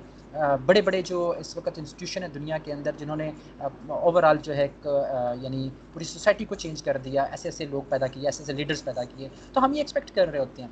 अच्छा, अब जब हम एक्सपेक्ट कर रहे होते हैं तो उस सूरत में क्या है कि हमें देखना पड़ेगा कि आप टीचर्स भी उतने ही मोटिवेटेड फील कर रहे होते हैं, उनको भी उतने ही वसाइल जो हैं वो प्रोवाइड किए जा रहे हैं, तो उसको फिर हमें मैनेज करना होता है। यानी जो हमारा लेवल है, जो हमें यानी सैलरीज दी जा रही होती हैं, जो हमें इंसेंटिव्स दिए जा रहे होते हैं, जो डिफरेंट चीज़ें, तो अगर उसी तरह के इंसेंटिव्स दुनिया के अंदर बड़ी बड़ी यूनिवर्सिटीज़ के अंदर, कॉलेजेस के अंदर, अदारों के अंदर जिस तरह के वो इंसेंटिव्स रखे जाते हैं, चीज़ें रखी जाती हैं, तो अगर तो इस तरह के इंसेंटिव हो तो ऑब्वियसली फिर हम उसी तरह का कम्पीट करें। लेकिन despite all these issues we still are happy in a great manner, in a great way, कि स्टिल हम जो हैं वो एक अच्छे पैकेजेस के साथ अच्छे तरीके से यहाँ पे काम कर रहे हैं, परफॉर्म कर रहे हैं, लेकिन ऑल द टाइम जो है हमें वो यानी इम्प्रूवमेंट की ज़रूरत होती है। तो उसमें एक्सपेक्टेशंस के अंदर जो है वो अगर एक्सपेक्टेशन बहुत बड़ी रखेंगे तो उसके मुताबिक फिर हम जो टीचर्स हैं डिफरेंट, उनको उसी तरह से सपोर्ट का भी एक सिस्टम हमें इंट्रोड्यूस कराना पड़ेगा। इसके साथ है कल्चरल एंड सोसाइटल एक्सपेक्टेशंस। अब कल्चरल और सोसाइटल एक्सपेक्टेशन वही बात फिर आ जाती है कि हम समटाइम्स हाई एक्सपेक्टेशंस जो होती हैं वो स्टूडेंट्स के साथ और पेरेंट्स के साथ भी हम यानी जो स्टूडेंट्स और पेरेंट्स की जो हमारी मीटिंग्स हो रही होती हैं, उन मीटिंग्स के अंदर जो है स्टूडेंट्स हमसे बहुत ज़्यादा एक्सपेक्ट कर रहे होते हैं और पेरेंट्स जो हैं वो भी हमारे से बहुत ज़्यादा एक्सपेक्ट कर रहे होते हैं। उसकी रीज़न क्या है कि हम उस्ताद हैं, टीचर हैं और हमें हमसे ये एक्सपेक्ट किया जा रहा है कि हम एज अ मेंटोर जो है, एज अ रोल मॉडल जो है, ऐसे स्टैंडर्ड्स, ऐसे डिसिप्लिन जो है इंट्रोड्यूस करवाएंगे स्टूडेंट्स के लिए कि जो आने वाले वक्त के अंदर जो है उनको एक डिसिप्लिन जो है शहरी वो बनाएगा। तो जैसे जैसे हम ये देखते हैं कि हमारे से एक्सपेक्टेशंस जो हैं यानी लोगों की बढ़ती जा रही हैं, तो वैसे वैसे क्या है हमारे पे प्रेशर भी जो है उतना ही बढ़ता जा रहा होता है। इसी तरह जॉब इनसिक्योरिटी भी है। जॉब इनसिक्योरिटी के अंदर आपको पता है कि एक मशहूर जो है एक टर्म इस्तेमाल की जाती है, पीडा, ठीक है जी।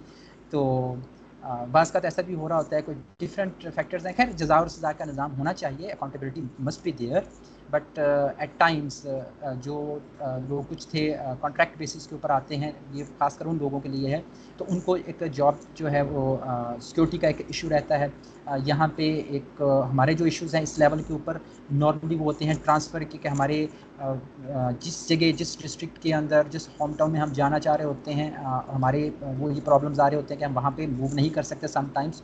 तो ये एक जो है बहुत बड़ा एक फैक्टर होता है जो स्ट्रेस पैदा करने के अंदर हमारी मेंटल हेल्थ को जो वो डिस्टर्ब कर रहा होता है। ख़ासकर अभी रिसेंटली मेरी कुछ जो नए लोग अभी यानी आए हैं इंस्टीट्यूशंस के अंदर, लेक्चर जो हज़रात हैं, तो उसमें भी बाज़ बात ऐसी होती हैं कि कुछ फ़ीमेल हैं जिन्होंने ज्वाइन किया डिपार्टमेंट को, कुछ मेल हज़रात हैं ज्वाइन किया। तो अब जो फ़ीमेल है वो दूर दराज मुख्तलिफ़ जगहों पे जाकर रह रही होती हैं। तो हमारे यहाँ पे कल्चरल एक फ़ैक्टर है कि इशू ये है कि फ़ीमेल का अलग से रहना, अलहदा रहना पॉसिबल नहीं होता। तो अगर वो अपनी किसी फैमिली मेम्बर को वहाँ पे लेकर जाते हैं तो उसमें रेंट और रहाइश, तो वो जितनी भी आप सैलरी ले रहे हैं वो ऑलमोस्ट उसी के ऊपर खर्च हो जाती है। तो इस तरह के भी इशू सामने आए हैं। तो ये एक जॉब जो है इनसिक्योरिटी इस हवाले से भी जो प्रेशर है, वो जो हमारे में एंग्जाइटी है, स्ट्रेस है, इसका हमें सामना करना पड़ता है। लैक ऑफ सपोर्ट सिस्टम है। सपोर्ट सिस्टम का पहले मैं बात कर चुका हूँ कि हमारे पास मेंटल हेल्थ के लिए अगर कोई टीचर जो है, या फ़र्ज़ किया अभी तक तो हम बात कर रहे हैं ना सिर्फ़ और सिर्फ उन इश्यूज़ की, उन चैलेंजेस की, तो चैलेंजेस तो ऑल द टाइम रहते हैं। टेंशन और स्ट्रेस और एंग्जाइटी और डिप्रेशन, इनसे तो हमारा जो है वास्ता किसी न किसी सूरत में पड़ता रहता है। और जब इनसे वास्ता पड़ता है तो उसमें ऑब्वियसली हमारी जो परफॉर्मेंस है वो भी इफ़ेक्ट हो रही होती है। तो अब ऐसी सूरत में इन चैलेंजेस को निपटने के लिए, सामना करने के लिए हमें एक सपोर्ट सिस्टम चाहिए। सपोर्ट सिस्टम यानी कॉलेजेस के अंदर ऐसे अभी तो इस्टेब्लिश कर दिए हैं पीएचईसी ने, यानी कहा था कि तमाम कॉलेजेस के अंदर जो है वो काउंसलिंग सेंटर जो हैं वो सेट किए जाएँ। तो like I am also the focal person, यहाँ पे जो है मैं फोकल पर्सन एज अ, यानी जो डिफरेंट स्टूडेंट्स हैं हमारे पास यहाँ पे आ रहे होते हैं काउंसलिंग के लिए, उनकी काउंसलिंग हम कर रहे होते हैं। तो इस तरह के कुछ सेंटर्स बनने चाहिए जहाँ पे ना सिर्फ स्टूडेंट्स के लिए बल्कि टीचर्स के लिए भी जो है वो सपोर्ट होनी चाहिए। क्योंकि समटाइम्स कुछ टीचर्स भी ऐसे हैं, कुछ फैकल्टी के लोग भी ऐसे हैं, कुछ बाहर से भी ऐसे लोग आ रहे होते हैं जो अपने इश्यूज़ डिस्कस कर रहे होते हैं और उनको पता नहीं होता कि हमने कहाँ से सपोर्ट लेनी है। वो जो मेंटल हेल्थ प्रोफेशनल्स हैं वो उनको अवेलेबल नहीं होते। तो अगर ये सपोर्ट सिस्टम साथ मिल जाए तो इससे काफ़ी चीज़ें आसान हो जाएँ। तो ये भी एक चैलेंज है जो हमें बतौर कम्युनिटी यानी हमें सामना करना पड़ता है इशू का, यानी हमें सामना ऑल द टाइम। अब अगला पॉइंट है एडमिनिस्ट्रेटिव एंड ब्यूरोक्रेटिक चैलेंजेस।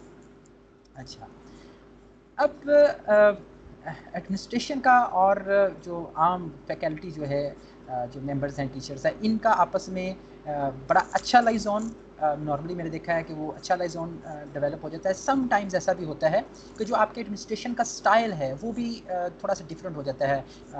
यानी उसके अंदर कुछ ऐसी चीज़ें हो जाती हैं जिसमें अथॉरिटेरियन स्टाइल आ जाता है। तो उससे क्या होता है कि कुछ चीज़ें हैं जो एडमिनिस्ट्रेटर अपने हाथ में ले लेते हैं।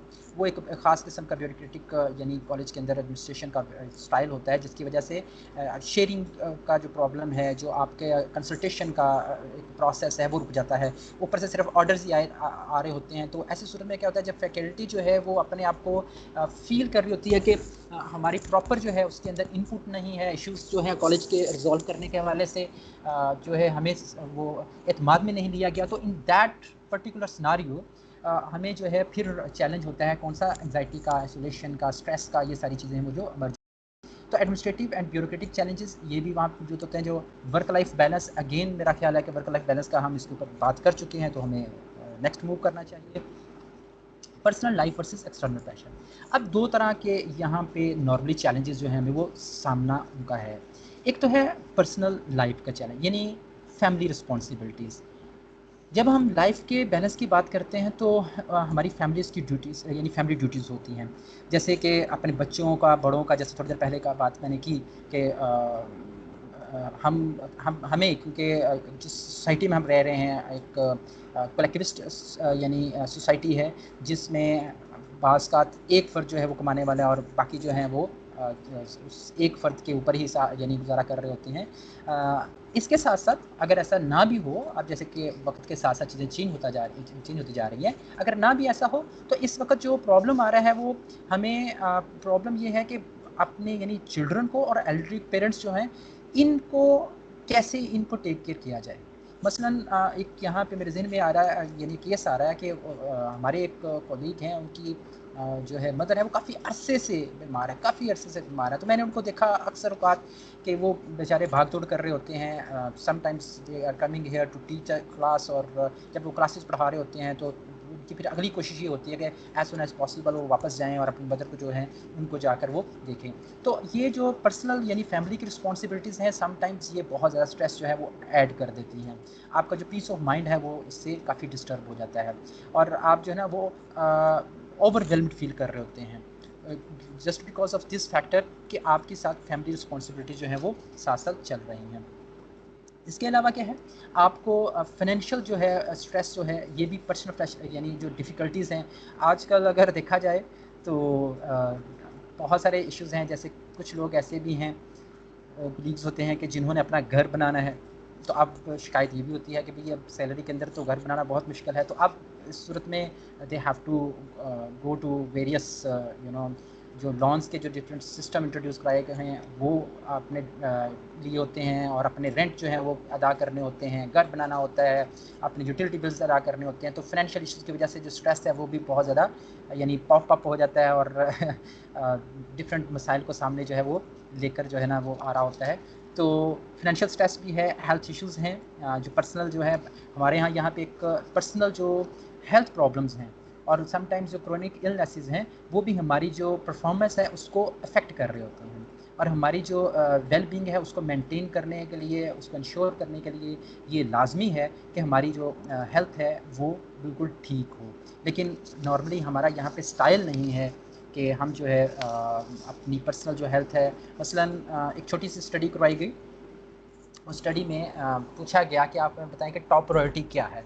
तो टॉप प्रायोरिटी के अंदर जब बात शुरू हुई तो मुख्तलिफ हाज़रीन में बैठे हुए, उनमें से अगर 50 लोग हैं तो 50 में से शायद कोई 3 या 4 लोग हों, कि या 2 या 3 लोग थे शायद, कि जिन्होंने कहा जी जो हेल्थ है उनकी वो टॉप प्रायोरिटी है। उन्होंने बहुत सारी बातें की, मतलब फैमिली मेरी टॉप प्रायोरिटी है, किसी ने कहा मेरा फ्यूचर जो है मेरी टॉप, मतलब they talk about various things, but when it comes to the health, they were actually not that much interested, and they were not ready to accept it as the top priority. But in the modern world, अब खासकर जहाँ पे आपको पता ही है कि इस तरह की कंडीशन चल रही हैं कि जहाँ पे स्ट्रेस लेवल बहुत है, जैसे जैसे सोशल मीडिया का जो दौर आया है, एआई का अब एज आ गई है, और लेटेस्ट चेंजेस आ रही हैं पूरी दुनिया के अंदर, तो वो जैसे ही कुछ चेंज आ रहा होता है तो उस चेंज के साथ हमें चलना होता है, अपने आप को यानी उसके साथ लेकर चलना होता है। तो वो जब साथ चलने की बारी आती है तो हमारी इतनी एबिलिटीज़, हमारी स्किल्स अभी डेवलप नहीं हुई होती, तो उससे क्या होता है कि स्ट्रेस जो है वो पैदा हो जाता है, और उससे हमारी जो हेल्थ है वो काफ़ी मुतासर हो रही होती है। तो इन कंडीशंस के अंदर तो ख़ासकर हमें जो हेल्थ एक्टिविटी, फिजिकल एक्टिविटीज़ जो हैं वो, चाहे आपकी जैसे मैंने कहा इमोशनल हेल्थ है, चाहे आपकी साइकोलॉजिकल हेल्थ है, फिजिकल हेल्थ है, इसको हमें कंसीडर करना होता है। अगर ये ना कंसीडर करें तो फिर क्या होगा, अल्टीमेटली जो इफ़ेक्ट होगा आपकी पर्सनल हेल्थ का, ये सारे का सारा जो इफ़ेक्ट होगा वो आपकी जॉब पे पड़ेगा। और जॉब में क्या है, आप देख रहे हैं कि आपके पास जो बच्चे हैं, जो स्टूडेंट्स हैं, वो हमारी नेशन है, वो हमारा फ्यूचर है। तो हमारी हेल्थ, हमारी वेल बीइंग जो है बहुत इंपॉर्टेंट है, सिर्फ इस वजह से कि हमारी जो नेशन जो है वो जो है अच्छी तरीके से जो है आगे वो बढ़ सके और तरक्की कर सके। इसी तरह कुछ एक्सटर्नल फैक्टर्स होते हैं, पर्सनल फैक्टर्स के साथ साथ वर्कलोड है। अच्छा, इसमें एक पॉइंट था वर्क लाइफ बैलेंस। अब वर्क लाइफ बैलेंस जो है ये इसके ऊपर हम काफ़ी बात कर चुके हैं। और workload and responsibilities, I think workload के हवाले से मैंने अभी बात की कि जो डिफरेंट हमारी रिसर्चेज होती हैं, मीटिंग्स होती हैं, असाइनमेंट्स होती हैं, कोर्सेज होते हैं, करिकुलम जो है डेवलपमेंट, कुछ एक्टिविटीज़ हो रही होती है। खैर हम उसमें तो उस तरह एक्टिवली पार्टिसिपेट नहीं कर रहे होते, लेकिन ये ज़रूर है कि हम जो हैं वो अपना कोई लेसन प्लानिंग के अंदर जो है मशगूल होते हैं और कोई ना कोई करिकुलर एक्टिविटीज़ जो हैं वो जनरेट कर रहे होते हैं। तो इस वजह से वर्कलोड जो बढ़ जाता है, इंस्टीट्यूशनल एक्सपेक्टेशंस होती हैं। अच्छा, अब इसमें एक और चीज़ भी है कि एकेडमिक कुछ एक्सपेक्टेशंस हैं, यानी जिस अदारे में हम पढ़ा रहे हैं ऑब्वियसली उसकी भी एक्सपेक्टेशंस होती हैं, होनी भी चाहिए, क्योंकि वो अदारा बना ही इस काम के लिए है। और एकेडमिक जब हम बात करते हैं तो उसमें क्या है कि हमसे ये एक्सपेक्ट किया जा रहा है कि हम टीचर्स हैं, हम उस्ताद हैं, तो अब हम एमफिल करें, हम पीएचडी करें, हम डिफरेंट रिसर्चेस करें, और करनी भी चाहिए, ऑब्वियसली करनी चाहिए। तो ये अदारे की भी एक एक्सपेक्टेशन होती है कि हम अपना जो है वो इमेज जो है वो पॉजिटिव इमेज जो है वो बढ़ाएं। जिस अदारे में, जिस कॉलेज में मैं इस वक्त बैठा हूँ, सिविल लाइन्स कॉलेज, इसके अंदर अभी चंद दिन पहले हम देख रहे थे कि कितने प्रोफेसर्स हैं, ऐसे लोग हैं कि जो पीएचडी हैं। तो पता चला कि ऑलमोस्ट 25 पीएचडी डॉक्टर्स यहाँ पे मौजूद हैं। और इसके अलावा एमफिल तो ऑलमोस्ट सभी के सभी एमफिल हैं, अगर सभी नहीं भी हैं तो ऑलमोस्ट सभी हैं। तो इस हवाले से तो अब इंस्टीट्यूशन जो है वो भी एक्सपेक्टेशंस आपसे लगाए बैठी होती है कि आप डिफरेंट तरह के प्रोग्राम जो हैं वो लॉन्च करें। आप लोगों को, यानी स्टूडेंट्स के साथ जो है वो कैसे एक इंटरेक्शन करते हैं, लाइजॉन करते हैं, कम्युनिटी को कैसे जो है वो इन्वॉल्व करते हैं, कैसे आप जो डिफरेंट डोनेशन हैं वो जनरेट करते हैं। तो ये एक्सपेक्टेशन होती है इंस्टीट्यूशन की, जिसकी वजह से आप पर जो है ना एक्सटर्नल यानी प्रेशर जो है पड़ रहा होता है। अभी इसके साथ साथ हमारी जो हैं स्टूडेंट्स की जो नीड्स हैं, स्टूडेंट्स की नीड्स जो हैं ये भी बड़ी हमारी एक इम्पॉर्टेंट यानी एक फैक्टर है कि स्टूडेंट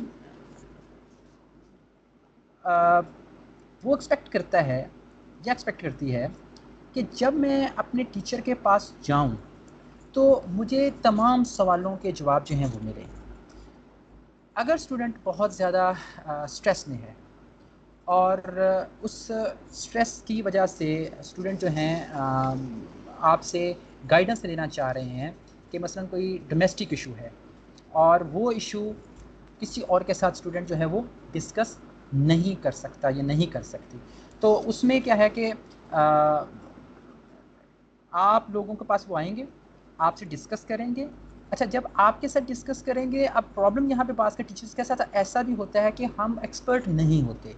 मसलन एक बच्चा जो है वो ये कहता है कि जी मैं याद कर लेता हूँ बहुत अच्छा, ठीक है, लेकिन हो क्या रहा है मेरे साथ, प्रॉब्लम क्या है कि जब मुझे लिखने की बारी आती है तो लिखते हुए वो चीज़ें जो मैंने याद की हुई हैं वो मैं पेपर पे नहीं लिख सकता, बहुत सारी चीज़ें हैं जो है मैं मिस कर जाता हूँ या मिस कर जाती हूँ।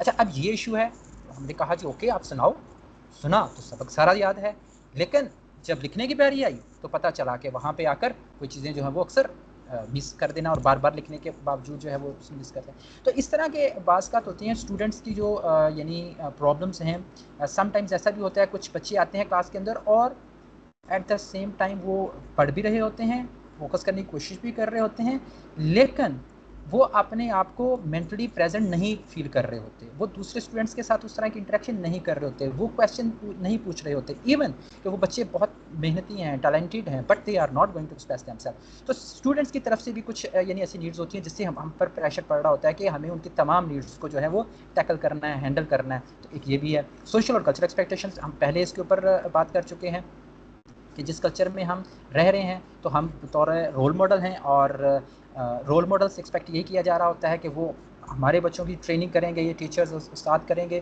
तो यहाँ से इस अदारे से जब पढ़कर बच्चे बाहर निकलेंगे तो वो जाकर दुनिया के अंदर चेंज लेकर आएंगे, something like that, they will be getting some jobs in certain good departments.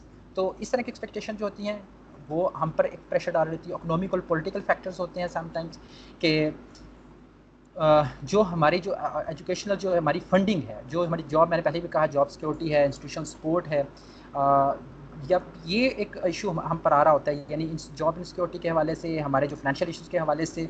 तो उसकी वजह से क्या है, कुछ ऐसी पॉलिसीज़ भी अभी कुछ इंट्रोड्यूस करवाई जा रही हैं, जिसमें आपने देखा वो पेंशन से रेलिवेंट कुछ चीज़ें आ रही हैं मार्केट के अंदर, डिफरेंट इशूज़ आ रहे हैं, मर्ज हो रहे हैं। तो ये सारी चीज़ें मिलकर जो है पॉलिटिकल और इकोनॉमिक फैक्टर्स हैं, वो भी हम पर यानी प्रेशर डाल रहे होते हैं। हमसे मुराद है कि जनरली ये जो ऑब्जर्व किया गया है, जो टीचर्स के ऊपर, जो कम्युनिटी के ऊपर प्रेशर होता है, लैक ऑफ प्रोफेशनल डेवलपमेंट जो है। अब हमारे यहाँ एक बड़ा प्रॉब्लम ये है कि टीचर्स जो है ना, वो इतने कॉन्फिडेंट फील नहीं कर रहे होते। उसकी वजह क्या होती है कि उनको प्रोफेशनल डेवलपमेंट की अपॉर्चुनिटीज़ जो हैं वो उस तरह से प्रोवाइड नहीं की जाती। तो हमारे यहाँ पे कल्चर नहीं, कोई ट्रेनिंग प्रोग्राम्स उस तरह के नहीं है, जैसे कि हर 6 माह के बाद, हर साल के बाद या 2 साल के बाद जो है डिफरेंट तरह की जो चेंजेस आ रही हैं, वर्ल्ड के अंदर चेंजेस आ रही हैं, उनका जो सिलेबस हैं वो चेंज हो रहे हैं, उनका जो टीचिंग मैथडोलॉजी है वो चेंज हो रही है। Sometimes we have to work on our personalities, sometimes we have to learn how to manage our stress, sometimes we have to understand how to take decisions। तो उसके लिए भी हमें कहीं ना कहीं से गाइडेंस चाहिए होती है, लेकिन वो प्रोफेशनल प्रोग्राम्स, वो एक्टिविटीज़ यहाँ पे नहीं होती, जिसकी वजह से प्रॉब्लम बढ़ रहा होता है। अच्छा जी, अब हमें कैसे पता चले, ये तो हमने बात अभी तक की कि डिफरेंट जो चैलेंजेस हैं, जो इश्यूज़ हैं, जिसकी वजह से हमारी मेंटल हेल्थ जो है वो डिस्टर्ब हो रही होती है। अब यहाँ पे सवाल पैदा होता है कि वो कैसे पता चले, वो कौन सी साइंस हैं, वो कौन से सिम्टम्स हैं, जिससे ये अंदाज़ा हो जाए कि हमारी मेंटल हेल्थ और वेल बीइंग जो है ना वो स्टेक पे है, यानी अब ये मेंटल हेल्थ ख़राब होना शुरू हो गई। क्योंकि टाइम हमारे पास कम है, मैं क्विकली इसको रैप अप करने की कोशिश करूँगा। काफ़ी चीज़ें जो है वो इसमें हम डिस्कस कर चुके हैं, वन बाई वन करके इसको वाइंड अप करने की कोशिश करेंगे। परसिस्टेंट स्ट्रेस एंड ओवरवेल्म, हमने देखा कि जब हमें मुश्किल हो रही हो अपनी रिस्पॉन्सिबिलिटीज़ को मैनेज करने के वजह से, ठीक है जी, और आप शदीद स्ट्रेस का शिकार हो। यहाँ पे मैंने कहा persistent stress and overwhelm. Responsibilities जो है, डेली टास्क को आप प्रॉपर तरीके से कोप ना कर सकते हो, आपको डेली टास्क दिए जा रहे हैं और प्रॉपर तरीके से आप मैनेज नहीं कर रहे, आप क्लासेस प्रॉपर तरीके से नहीं पढ़ा रहे, यानी आपका जो लेसन प्लानिंग है वो प्रॉपर नहीं हो रही, and you feel under constant stress, तो it means this is the first symptom. You just have to, जब मैं ये बात कर रहा हूँ तो आप ज़रा थोड़ा सा इसको अगर देखें, तो ये फैक्टर्स हैं कि जो समटाइम्स जो हैं वो हम फील भी कर रहे होते हैं, समटाइम्स नहीं भी करते, क्योंकि डिपेंड जब ये करता है कि हम किस यानी किस लेवल का हमारे में यानी बेयरेंस है स्ट्रेस को मैनेज करने की, रिस्पॉन्ड करने की, हमारी क्या लर्निंग है। तो ये मैं एक जनरल वे में बात कर रहा हूँ, स्पेसिफिकली हमारी बात नहीं हो रही, ये जनरल वे में ओवरऑल बात कर रहा हूँ कि जो इश्यूज़ या साइंस हैं कि जिनके ऊपर हमें फोकस रखना होगा। एक तो है परसिस्टेंट स्ट्रेस और ओवरवेल्म आप फील कर रहे हो, स्लीप पैटर्न अगर आपके चेंज हो जाए, फ्रीक्वेंट आप सोए हैं फिर बार बार जाग रहे हैं, फिर सोते हैं जागते हैं, और या बहुत ज़्यादा सो रहे हैं, तो इसका मतलब ये है कि आपको यानी एक सिग्नल है, एक साइन है, यानी persistent stress. Second, sleep pattern आपका डिस्टर्ब हो गया। फिजिकल सिस्टम्स के जो फिजिकल सिम्टम्स हैं उसमें क्या है, क्या हेडेक है, स्टमक प्रॉब्लम्स आ रही होती हैं, थकावट महसूस हो रही होती है। तो ये चीज़ें जो हैं ये भी एक सिम्टम होती हैं कि आप एक तरफ तो स्ट्रेस फील कर रहे हैं, एक तरफ स्लीप आपकी ठीक नहीं, एक तरफ आपको डिफरेंट फिजिकल हेडेक्स और प्रॉब्लम जो है उसका सामना करना पड़ रहा है। उसके अलावा बर्नआउट सिम्टम्स हैं। बर्नआउट का मैंने पहले भी बताया था कि इमोशनल एग्जॉशन हो जाती है, आपको डिटैचमेंट फ्रॉम वर्क होती है, आप अपने आप को अटैच यानी फील नहीं कर रहे होते, आप दिल चाहता है मैं कोई काम भी ना करूं, आपकी परफॉर्मेंस रिड्यूस हो जाती है, और लैक ऑफ इंथुसिज्म पाई जाती है। ठीक है जी, तो ये सारी जब जहाँ पर आप देखें कि मैं मोटिवेटेड फील नहीं कर रहा, मैं तो बड़ा इंजॉय करता था क्लास को पढ़ाने के, तो इसका मतलब ये है कि अब नहीं है, तो इट मीन्स के it's also a signal. Mood swings होते हैं, इरिटेबिलिटी होती है, समटाइम्स मूड स्विंग जो है इमोशनल आउटबर्स्ट होते हैं कि जो हमारे मेंटल हेल्थ जो है उसका एक इंडिकेटर होते हैं कि आपके समटाइम्स आप बहुत हैप्पी हैं, अगले ही टाइम तो पता चला कि आप बिल्कुल जो है वो खामोश हो गए हैं, और उससे आगे पता चला कि आज आप चाहते हैं कि मैं आधा घंटा पढ़ाना चाहता हूँ, अगले दिन आप कहते हैं कि मैं इकट्ठे 3 घंटे पढ़ाना चाहता हूँ। मतलब समटाइम्स मूड स्विंग्स हो रहे हैं कि जब दिन में आपने कहा जी आप सारा दिन बैठ कर पढ़ो, कभी आपने कहा, तो इट मीन्स कि there is something, there is imbalance.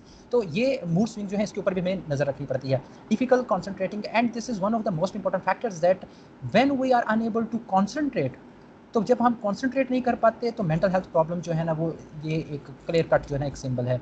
अच्छा, इसी तरह से ये स्टूडेंट्स के अंदर भी हैं चेंजेस इन एकेडमिक परफॉर्मेंस। वो स्टूडेंट, ये पहले हमने बात की फैकल्टी के हवाले से जो सिम्टम्स यानी जो सामने आ रही होती है, जो साइंस सामने आ रही होती है। अब स्टूडेंट्स के हवाले से देखते हैं कि स्टूडेंट्स बहुत सारा अगर एब्सेंट होना शुरू हो जाए, उनकी परफॉर्मेंस जो है पहले बहुत अच्छी थी, अब पुअर होना शुरू हो गई है, तो इसका मतलब है कि ऐसे बच्चे भी जो हैं वो शिकार हो गए हैं, प्रॉब्लम का शिकार हो गए। मूड के अंदर चेंजेस हैं, मूड स्विंग्स बहुत ज़्यादा आ रहे हैं, डिप्रेशन कभी आ जाती है, कभी सैडनेस आ जाती है, कभी होपलेसनेस बच्चों के अंदर आ जाती है कि मैंने ज़िंदगी में क्या करना है, लैक ऑफ मोटिवेशन होती है, कॉलेज यूनिवर्सिटी में जाने का फ़ायदा क्या।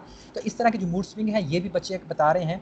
ये अक्सर होता है कि सम ऑफ द प्रोफेसर से आज के हमें कैसे पता चले कि स्टूडेंट को कैसे आइडेंटिफाई करें। तो ये कुछ सिम्टम्स हैं जिसको आप अगर जहन में रखें, यानी उसकी एकेडमिक परफॉर्मेंस के अंदर चेंजेस देख रहे हैं, उसके मूड स्विंग्स के अंदर यानी मूड के अंदर चेंजेस देख रहे हैं, मूड स्विंग्स बहुत आ रहे हैं। सोशल विड्रॉल है, यानी स्टूडेंट जो है आप क्लास के अंदर जो पहले एक्टिविटीज़ के अंदर पार्टिसिपेट कर रहे थे, अब वो पार्टिसिपेट करना छोड़ गए हैं, क्वेश्चन करना छोड़ गए हैं, और वो अपने आप को दोस्तों के साथ घूमना फिरना वो उन्होंने छोड़ दिया है, और वो अपने आप को आइसोलेटेड फील कर रहे हैं। इसी तरह से फिजिकल सिम्टम्स हैं, उसमें क्या है, बच्चे जो है शिकायत कर रहे होते हैं, जी मेरा सर दर्द है, जी मुझे स्टमक एक है, जी मुझे बहुत थकावट हो रही है। तो क्लियर कट पता नहीं चल रहा होता कि उसको हो क्या रहा है, but it is a sign कि ये कोई मेंटली कोई चल रहा है, ये फिजिकली इसको कुछ नहीं है, क्योंकि फिजिकल कंप्लेंट्स तो हैं, लेकिन वो अगर चेकअप कराते हैं तो पता चलता है कुछ भी नहीं है मेडिकली। इस तरह बिहेवियरल चेंज है, बिहेवियर चेंज के अंदर जैसे इंक्रीज एग्रेशन होती है, सडन आउटबर्स्ट होते हैं, एरेटिक एक्शंस होते हैं, ये सारे के सारे यानी बिहेवियर के अंदर जो चेंजेस आ रही होती हैं कि वो इमोशनल हो गया और उस तरह का अकॉर्डिंग टू हिज इमोशंस वो एक्ट भी करना शुरू कर दिया, दैट इज़ क्वाइट अलार्मिंग। तो ये बिहेवियर चेंजेस जो है ये भी एक इंडिकेटर है कि भाई सिग्नल दे रहे हैं कि भी प्रॉब्लम है। डिफिकल्टी इन कॉपिंग, समटाइम्स ये होता है स्टूडेंट्स जो हैं स्ट्रेस के साथ कोप नहीं कर पाते, और जो अपनी डेडलाइंस मिली होती हैं असाइनमेंट्स को पूरी करने के लिए उसको भी वो मैनेज नहीं कर पा रहे होते। तो कॉलेज के जो नॉर्मल जो कॉलेज प्रेशर्स हैं उनको भी वो अच्छे तरीके से हैंडल नहीं कर पा रहे। तो इस वजह से ये भी हमें रखना पड़ेगा कि ऐसे बच्चे जो सही तरह स्ट्रेस नहीं कोप कर रहे, डेडलाइंस को मीट नहीं कर रहे, और कॉलेज के अंदर छोटी सी भी कोई बात होती है तो उसको बहुत ज़्यादा शिद्दत से उसको महसूस करना शुरू कर देते हैं। तो ये सारे सिग्नल्स हैं कि कोई अलार्म है कि इसको हमें अच्छा, अब क्या करना है हमें, अभी हमें है हेल्प जो है वो लेनी है। अब हेल्प लेने के लिए टीचर्स और स्टूडेंट्स दोनों को, यानी हम यहाँ पे बात कर रहे हैं ना अभी हमें किस तरह का आगे कैसे लेकर चलना है सारे सिस्टम को, और कैसे बेहतरी हम लेकर आ सकते हैं। तो उसमें one of the most important जो फैक्टर है वो टीचर्स और students seek help. Number one, institutional counselling services. हमारे पास इंस्टीट्यूशन काउंसलिंग सर्विसेज, जैसे अभी थोड़ी देर पहले हमने जिक्र भी किया कि सेंटर्स ऐसे बनाने चाहिए, जैसे अभी एक सेंटर यानी इस्टेब्लिश है काउंसलिंग के बच्चों की काउंसलिंग के लिए, तमाम कॉलेजेस के अंदर मस्ट है कि जी अपने अपने काउंसलिंग जो है वो सेंटर जो है ना वो बनाने हैं। तो इसी तरह काउंसलिंग जो है इंस्टीट्यूशन है जहाँ से हमें हेल्प जो है वो मिल सके। इस तरह इसके साथ साथ हेल्थ जो है प्रोफेशनल्स, वेरियस हेल्थ प्रोफेशनल जो है जिनके साथ हम क्या करें अपने इश्यूज़ जो है ना वो डिस्कस करते हैं, मतलब जिसमें साइकोलॉजिस्ट हैं, आपके साइकेट्रिस्ट जो हैं वो इसके अंदर शामिल हैं। तो ये जो लोग हैं हमें प्रॉपर जो गाइडेंस और ट्रीटमेंट भी दे सकते हैं। इसके अलावा हमारे पास सपोर्ट ग्रुप होने चाहिए। सपोर्ट ग्रुप्स और नेटवर्क्स ऐसे हैं जो इमोशनल सपोर्ट और प्रैक्टिकल एडवाइस में दे सकते हैं। पीयर सपोर्ट ग्रुप क्या है, जिसमें सपोर्टिव नेटवर्क ऑफ कोलीग्स और फ्रेंड्स हो सकता है, जिसमें हम कोलीग्स और फ्रेंड जो है आपस में मिल बैठें, आपस में एक दूसरे के साथ बात करें, आपस में इश्यूज़ जो हैं वो आपस में डिस्कस करें। अगर इस तरह की हमें सपोर्ट मिलना शुरू हो जाए तो बहुत सारे ऐसे इश्यूज़ हैं कि जिनको हम प्रॉपरली जो है वो रिजॉल्व कर सकें। थोड़ा सा जल्दी करना पड़ रहा है। इसी तरह से कॉलेज टीचर्स के लिए क्या है, पहले वाली बात आ गई कि हमें अगेन सॉरी जी, तो हमें क्या करना पड़ता है, sometimes we have to work load management. यानी पहले हमने देख लिया वर्कलोड मैनेजमेंट के हवाले से कि हमारा एक प्रॉब्लम ये आ रहा था कि जब हाई वर्कलोड होगा तो उससे क्या है हम बर्नआउट का शिकार हो जाते हैं। अब वर्कलोड जो है उसको अगर बैलेंस कर लें, उसको मैनेज कर लें तो हमारे लिए क्या होगा, आसानी होगी।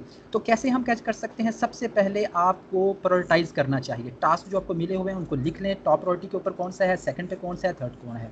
फिर इसके अलावा क्या है कि सारे काम अपने हाथ में ना ले लें। बस का ऐसा भी होता है कि हम एडमिनिस्ट्रेशन के रोल में कहीं पे हैं या फिर एज ए टीचर हैं तो हम सारे रोल जो है वो अपने खुद अपने हाथ में लेने की कोशिश कर रहे हैं। तो आप रिस्पॉन्सिबिलिटीज़ को जो है वो डेलीगेट कर सकते हैं, शेयर कर सकते हैं एक दूसरे के साथ। तो उससे भी क्या हो सकता है, आपका वर्कलोड जो है वो कम हो सकता है। इसके अलावा क्या है, प्रोफेशनल जो डेवलपमेंट है, इसमें हम देखते हैं कि ट्रेनिंग्स, हमें ट्रेनिंग की ज़रूरत होती है। हमें एक चीज़ तो क्लियर होनी चाहिए कि जो डिफरेंट वर्कशॉप्स होती हैं, जिसमें हमने थोड़ी देर पहले बात की स्ट्रेस मैनेजमेंट की, हम बात करते हैं कि हमें चाहिए डिसीजन मेकिंग हमें कैसे हमने करनी है, इसके ऊपर भी हमें फोकस रखना चाहिए। इसके अलावा जो है टीम के अंदर जो है वर्क, यानी एज अ टीम मेंबर जो है वर्क करना है, उसके लिए क्या क्या स्ट्रेटजीज होनी चाहिए, डिसीजन जब हमने लेने हैं तो उस वक्त हमें कौन से यानी टेक्निक्स हमारे पास होनी चाहिए। तो ये सारी चीज़ें जो है ना, ये प्रोफेशनल हेल्प के अंदर आ जाती हैं कि जिसका हमें बहुत यानी फोकस रखना चाहिए। इस तरह सेल्फ केयर है, सेल्फ केयर के अंदर सेट करें सबसे पहले अपनी सेट बाउंड्रीज, यानी घर का काम घर और बाहर का काम बाहर रखें। इसी तरह से आप एक्सरसाइज और न्यूट्रिशन का आपने ख़ास ख्याल रखना है। ये यानी कुछ टेक्निक्स हैं कि जिसके ज़रिए हम बच सकते हैं, हमें सपोर्ट मिल सकती है। इसी तरह से यूटिलाइज काउंसलिंग सर्विसेज, यानी फिर इसका जिक्र आ गया कि कैंपस के अंदर होनी चाहिए काउंसलिंग सर्विसेज होनी चाहिए, एक नेटवर्क जो है कलीग्स का आपस में बन जाना चाहिए, जहाँ पे जाकर वो गपशप लगा सकें और एक दूसरे से बात कर सकें। इसी तरह माइंडफुलनेस एंड स्ट्रेस मैनेजमेंट। अब माइंडफुलनेस जो है एक प्रैक्टिस करना, ये एक टेक्निक है, और जैसे कि मेडिटेशन आपने सुना होगा, डीप ब्रीदिंग एक्सरसाइज आपने सुना होगा। तो इसी तरह से स्ट्रेस रिडक्शन टेक्निक्स हैं, जिसमें योगा वगैरह रिलैक्सेशन एक्सरसाइजेज है, जिसमें थोड़ी देर पहले कहा प्रोग्रेसिव मसल रिलैक्सेशन एक टेक्निक होती है। तो ये माइंडफुलनेस एंड स्ट्रेस मैनेजमेंट की डिफरेंट जो टेक्निक है। और वर्क लाइफ जो बैलेंस है, तो आप क्या करें, फ्लेक्सिबल शेड्यूलिंग। जब अपने वर्क और लाइफ का बैलेंस करना है तो कैसे कर सकते हैं हम, arrange flexible work hours to accommodate personal needs, यानी जो शेड्यूलिंग हम कर रहे हैं उसके अंदर थोड़ी सी फ्लेक्सिबिलिटी जो है वो रखें, किसी अपने कोलीग के साथ चीज़ें शेयर करके वहाँ पे आप मैनेज कर सकते हैं। और इसके साथ साथ क्या है कि जब आप बहुत ज़्यादा काम कर रहे हैं तो उसके साथ साथ आप कुछ ब्रेक्स लेने की भी आदी बने, कि ये ना हो कि 24 घंटे काम ही करते जा रहे हैं। तो this is very very important. इसी तरह से आगे बढ़ते हैं तो कॉलेज स्टूडेंट्स के लिए जो है क्या करना पड़ेगा, एकेडमिक मैनेजमेंट। बच्चों को अगर जब इस तरह के इश्यूज़ आ रहे हैं, मेंटल हेल्थ के प्रॉब्लम्स आ रहे हैं कि उनके एकेडमिक परफॉर्मेंस जो है वो ठीक नहीं है, तो उसमें उनको हमें क्या बताना पड़ेगा, हमें बताना पड़ेगा कि उन्होंने टाइम मैनेजमेंट करनी है, यानी अपनी जो असाइनमेंट्स है वो कैसे अपने टाइम पर पूरे कर सकते हैं, प्रोकास्टिनेशन से उन्होंने कैसे बचना है। ये डिफरेंट टेक्निक्स हैं टाइम मैनेजमेंट के अंदर। आई होप कि आप लोगों को पता ही होगा कैसे टाइम मैनेजमेंट करना है, क्योंकि आज जिस स्टेज के ऊपर हम हैं तो काफ़ी हद तक कर रहे हैं, लेकिन still we need to work on it. हमें टाइम मैनेजमेंट की स्किल्स जो है वो डेवलप करना पड़ती है। इसी तरह से सोशल सपोर्ट, वो बच्चे के जो आइसोलेटेड फील कर रहे थे उनके लिए हमें क्या करना पड़ेगा कि दूसरे दोस्तों को उसके ग्रुप पे जो डिफरेंट क्लास फेलोज़ हैं उनको बुलाना पड़ेगा, उनके साथ उनकी इंटरेक्शन करनी पड़ेगी, उनको टाइम देना पड़ेगा, उनको इकट्ठे असाइनमेंट्स दें, ग्रुप प्रोजेक्ट्स दें, ताकि वो इन एक्टिविटीज़ के अंदर जो है वो अपने आप को इंडल्ज करे और आइसोलेशन का शिकार था तो बाहर आ जाए इस चीज़ से। और इसी तरह से जो डिफरेंट एकेडेमिया के अंदर जो जैसे लाइक यहाँ पे मैं बैठा हूँ एज अ काउंसलर, तो क्या होता है कि बास्केट स्टूडेंट्स ऐसे भी आ जाते हैं कि टीचर्स के पास जाते हैं तो टीचर्स फिर आगे रेफ़र कर देते हैं। तो इसलिए जो है वो एक गाइडेंस का सिस्टम हो, आप लोग भी जो है डिफरेंट बच्चों को डिफरेंट जगहों पे भेज सकते हैं जहाँ पे आपको लगता है कि प्रॉपर हमारे पास कोई एक्सपर्ट बैठा हुआ है, एडवाइज़र बैठा हुआ है। इसी तरह से सेल्फ केयर, बच्चों के लिए भी सेल्फ केयर बहुत जो है वो इम्पॉर्टेंट होती है। उसमें आप उनको हेल्थी लाइफस्टाइल जो है, यानी उनको बताएं कि बैलेंस डाइट क्या है, एक्सरसाइज जो है इसकी इंपॉर्टेंस के हवाले से, टाइम पे सोना, क्योंकि आजकल बच्चों के हवाले से ये चल रहा है ना कि उनका जो सोशल मीडिया के ऊपर यूसेज जो है, स्क्रीन टाइम है बहुत ज़्यादा है, ये बहुत बड़ा इशू इसका चल रहा है। तो इस हवाले से आप उनको प्रॉपर गाइड कर सकते हैं, यानी उसमें सेल्फ केयर के अंदर। और इसी तरह रिलैक्सेशन टेक्निक्स बच्चों को बताएं कि जैसे डीप ब्रीथिंग क्या है, मेडिटेशन का क्या फ़ायदा है, स्ट्रेस को मैनेजमेंट बेटा कैसे करते हैं। तो ये सारी चीज़ें अगर बताएंगे तो ऑब्वियसली एक अच्छा जो है ना प्रोफेशनल है। समटाइम्स ऐसा भी है कि कुछ ऐसे स्वेयर किस्म के इशूज़ भी आ जाते हैं कि जहाँ पे आप बच्चों को हेल्प नहीं कर सकते, आप उनको रेफ़र करें एक्सपर्ट्स की तरफ, तो प्रोफेशनल हेल्प जहाँ से उस बच्चे को मिले, या कोई स्पेशल किस्म के हम स्पोर्ट प्रोग्राम जो हैं वो इंट्रोड्यूस करवा सकते हैं कॉलेजेस के अंदर हम डिफरेंट जगहों पे। और इसके अलावा बैलेंस एंड रिक्रिएशन ये है कि बच्चों को डिफरेंट हॉबीज़ के अंदर, यानी जिसमें फ़िज़िकल एक्टिविटीज़ जो हैं वो ऐसी हॉबीज़ जो हैं डेवलप करें, जैसे कि कोई पौधे इकट्ठे यानी लगा रहे हैं, और कुछ किताबें जो हैं वो पढ़ रहे हैं, कुछ बाहर स्पोर्ट्स के लिए चले जाते हैं। तो इस तरह की एक्टिविटीज़ के अंदर हमें उनको एंगेज करना चाहिए। स्क्रीन टाइम को मैंने पहले भी कहा कि मैनेज करना इज़ वेरी वेरी इंपॉर्टेंट, और ताकि बच्चे जो हैं वो स्ट्रेस से जो है अवॉइड कर सकें, बच सकें। टाइम हमारे पास कम चलता है, और काम थोड़ा सा हमारे पास ज़्यादा है, मैं थोड़ा सा तेज़ी से इसको बढ़ाता जाऊँगा। इसी तरह maintaining and improving mental health, इसमें एकेडमिक एंड पर्सनल बैलेंस जो है ये जैसे शुरू में हम इसके ऊपर जिक्र कर चुके हैं, यानी पर्सनल बैलेंस हम कह सकते हैं बाउंड्रीज सेट करनी पड़ती हैं, रेगुलर एक्सरसाइज करनी पड़ती है। जनरल स्ट्रेटजीज हैं हमारे टीचर्स के लिए और स्टूडेंट्स के लिए, उसमें हम नंबर 1 है एजुकेशनल, यानी वर्कशॉप करें। जब हम बात करते हैं ना प्रमोट मेंटल हेल्थ अवेयरनेस, तो उसमें बेसिकली क्या है, डिफरेंट आप वर्कशॉप्स करें, सेमिनार्स करवाएं और बताएं कि मेंटल हेल्थ कितना जो है वो इम्पॉर्टेंट है। एक जो स्पोर्टिव इन्वायरमेंट हो जिसमें ओपन कम्युनिकेशन हो, और उसमें आप क्रिटिसिज्म कर सकते हो, यानी एडमिनिस्ट्रेशन पे क्रिटिसिज्म कर सकते हो। बच्चों को भी ऐसा यानी मिलना चाहिए सिस्टम के जहाँ पे वो भी क्रिटिसिज्म कर सकते हो, कंस्ट्रक्टिव क्रिटिसिज्म कर सकते हो, कि जिसमें अपनी दरख्वास्त वगैरह वो जमा कराएं। आप लोग भी ऐसे चैनल, ऐसे बॉक्सेस जिसमें टीचर जो है वो ओवरऑल जो माहौल है उसके बारे में कहीं ना कहीं बॉक्स के अंदर वो लेटर डाल दे, कोई लिख दे जिसमें अनोनिमस हो, जिसमें हमें लाजमी नहीं कि हमें सामने ही आना पड़े। तो इस तरह का सपोर्टिव एनवायरनमेंट जो है ना, develop resilience. Resilience is very important, कि जब आप थक जाते हैं, हार जाते हैं और समझते हैं कि कुछ नहीं ज़िंदगी में, तब अपने दोबारा हिम्मत करके अपने कदमों पे खड़े हो जाते हैं, तो दिस इज़ कॉल्ड रेजिलियंस। तो बच्चों के अंदर रेजिलियंस जो है वो पैदा करना बहुत ज़्यादा इंपॉर्टेंट है।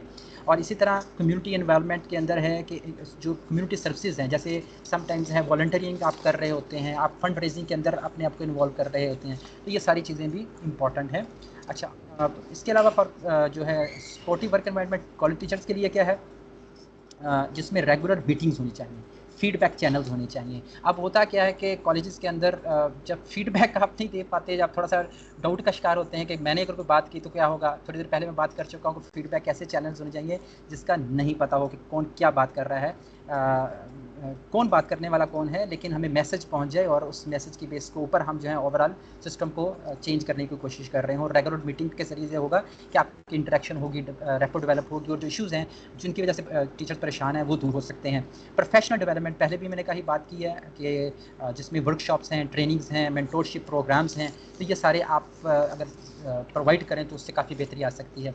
इसी तरह से वर्क लाइफ जो है इसमें supportive work encouraging work life balance के ऊपर काफ़ी बात कर चुके हैं। फ्लेक्सिबल जो है स्केजुअल बनाने चाहिए, जो दूर से यानी घर बैठे भी पास का आप काम कर सकते हैं, कुछ असाइनमेंट जमा करवा सकते हैं। टीचर जो हैं वो अपने फैमिली के मैटर्स को भी अगर फ्लेक्सिबल होगा, यानी शेड्यूलिंग होगी तो अटेंड कर सकते हैं। या आपस में कोऑपरेशन के ज़रिए भी आप कर सकते हैं। क्लासेस टाइम को भी अपन एक दूसरे के साथ मिलकर जो है वो आप मिलकर इसको मैनेज कर सकते हैं। यानी हमने अपनी रिस्पॉन्सिबिलिटी पूरी करनी है, रिस्पॉन्सिबिलिटी के ऊपर कोई कॉम्प्रोमाइज़ नहीं है, लेकिन कैसे है कि एक दूसरे के साथ एक ऐसी कमिटमेंट कर लें, एक ऐसी इंटरनल किस्म का एक मैकेनिज्म क्रिएट कर लें कि जिससे आपकी रिस्पॉन्सिबिलिटी भी पूरी होती रहे और आप फ्लेक्सिबिलिटी भी आपको फील हो रही हो। आपका अगर कोई हाउस होल्ड इशूज़ हैं उनको भी मैनेज कर रहे हैं, और आपके जो यानी प्रोफेशनल इशूज़ हैं उनको भी आप प्रॉपर तरीके से हैंडल कर सकते हैं।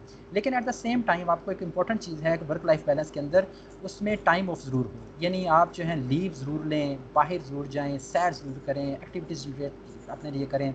और स्पोर्ट रिसोर्सेज इसमें है कि डिफरेंट तरह के जो रिसोर्सेज हैं, जिसमें हमने कहा काउंसलिंग सर्विसेज, हमने कहा रिसोर्स अवेलेबिलिटी है कि आप यानी बास का ऐसा भी हो रहा था, कुछ टीचर्स कह रहे होते हैं कि जी हमारे पास जो है ना वो प्रॉपर क्लासरूम्स नहीं है, कहीं पे बोर्ड नहीं है, कहीं पे क्लास के अंदर प्रॉपर जो है वो सीटिंग के लिए कोई चेयर नहीं है। तो इस तरह की सारी सपोर्ट जो है वो हमें टीचर्स को प्रोवाइड करनी चाहिए। सपोर्ट फॉर कॉलेज अगेन है, यानी जो सपोर्टिव एनवायरनमेंट की हम बात कर रहे हैं, सपोर्टिव लर्निंग एनवायरनमेंट है स्टडी स्पेस, यानी कॉलेज स्टूडेंट्स को क्या देनी चाहिए, स्टडी स्पेस हमें देनी चाहिए, जिसके अंदर बैठकर बच्चे जो हैं वो कंफर्टेबली खुलकर बात कर सकें, अच्छी लाइटिंग हो, अच्छा प्लेजेंट एनवायरनमेंट हो। और इसके अलावा एकेडमिक सपोर्ट सर्विस भी हमें देनी चाहिए, जिसमें यानी टीचर्स जो हैं वो एक्स्ट्रा टाइम दे रहे हों, कहीं पे कोई राइटिंग सेंटर्स बने हों, कोई स्टडी स्किल के वर्कशॉप्स करवा रहे हों। एक ख़ास एरिया रखा जाना चाहिए जहाँ पे वर्कशॉप और जो है वो डिफरेंट बच्चों के साथ टेक्निक्स जो हैं आप शेयर कर रहे हो, स्टडी के हवाले से, बुक रीडिंग के हवाले से। तो ये सारे प्रोजेक्ट्स जो हैं आप यानी इसमें कर सकते हैं। स्टूडेंट्स को एंगेजमेंट यानी इंकरेज करना चाहिए, एक्स्ट्रा करिकुलर एक्टिविटीज़ के अंदर इन्वॉल्व करें, स्टूडेंट को लीडरशिप जो रोल्स हैं वो दें। एक्स्ट्रा करिकुलर एक्टिविटीज़ आपको या को करिकुलर एक्टिविटीज़ आपको पता है कि वो लीडरशिप के अंदर बहुत रोल अदा करती है। अगर लीडर बनाना है तो बच्चों को एंगेज करें, उनकी वो जितने भी डिफरेंट स्पोर्ट्स हैं, एकेडमिक के हवाले से कोई चीज़ें हैं, कोई कल्चरल क्लब्स हैं, तो उन सारी एक्टिविटीज़ के अंदर इनको इन्वॉल्व करें। इसके अलावा क्या है, प्रोवाइडिंग मेंटल हेल्थ सपोर्ट। तो काउंसलिंग सर्विसेज अगेन वही सपोर्ट नेटवर्क, जब तक आप नहीं देंगे तो इश्यूज़ रहेंगे, ये हमें यानी प्रोवाइड करना पड़ेगा, तो फिर ये आसानी होगी। और facilitating open communication, feedback mechanism पहले मैंने बात की कि एक जनरेट करें जिसमें टीचर जो हैं वो भी अपने फीडबैक दे रहे हों और स्टूडेंट जो हैं वो भी जो है फीडबैक दे रहे हों डिफरेंट कोर्स आउटलाइन के ऊपर, डिफरेंट कोर्सेज के ऊपर। वो टीचर्स के साथ जो है कि इस तरह का हो कि अगर वो सामने नहीं भी आना चाह रहे, अगर कोई उनके इश्यूज़ हैं, तो इस तरह का मैकेनिज्म जनरेट किया जाए जहाँ पे बच्चों को अपनी से का मौका मिले। ऑफिस और एक और भी है कि बाज़ का तो होता है कि बच्चे जो आपसे मिलना चाह रहे होते हैं, तो हमें एक ऐसा टाइम रखना पड़ेगा कॉलेजेस के अंदर कि जहाँ पे हम बच्चों को एक्सेस दें कि अगर किसी को कोई इशू है तो वो मतलब 11 से 12 बजे फ़लाँ टीचर को जाकर फ़लाँ जगह पे मिल भी सकता है। तो इस तरह से क्या होगा कि एक रेपो डेवलप होगी और काम भी हमारा अच्छे तरीके से आगे बढ़ता है। Promoting a healthy work life balance, तो टाइम मैनेजमेंट, अगर हेल्थी लाइफ बैलेंस आपने करना है, वर्क लाइफ बैलेंस करना है, तो time management is very very important again and again. और कुछ फिजिकल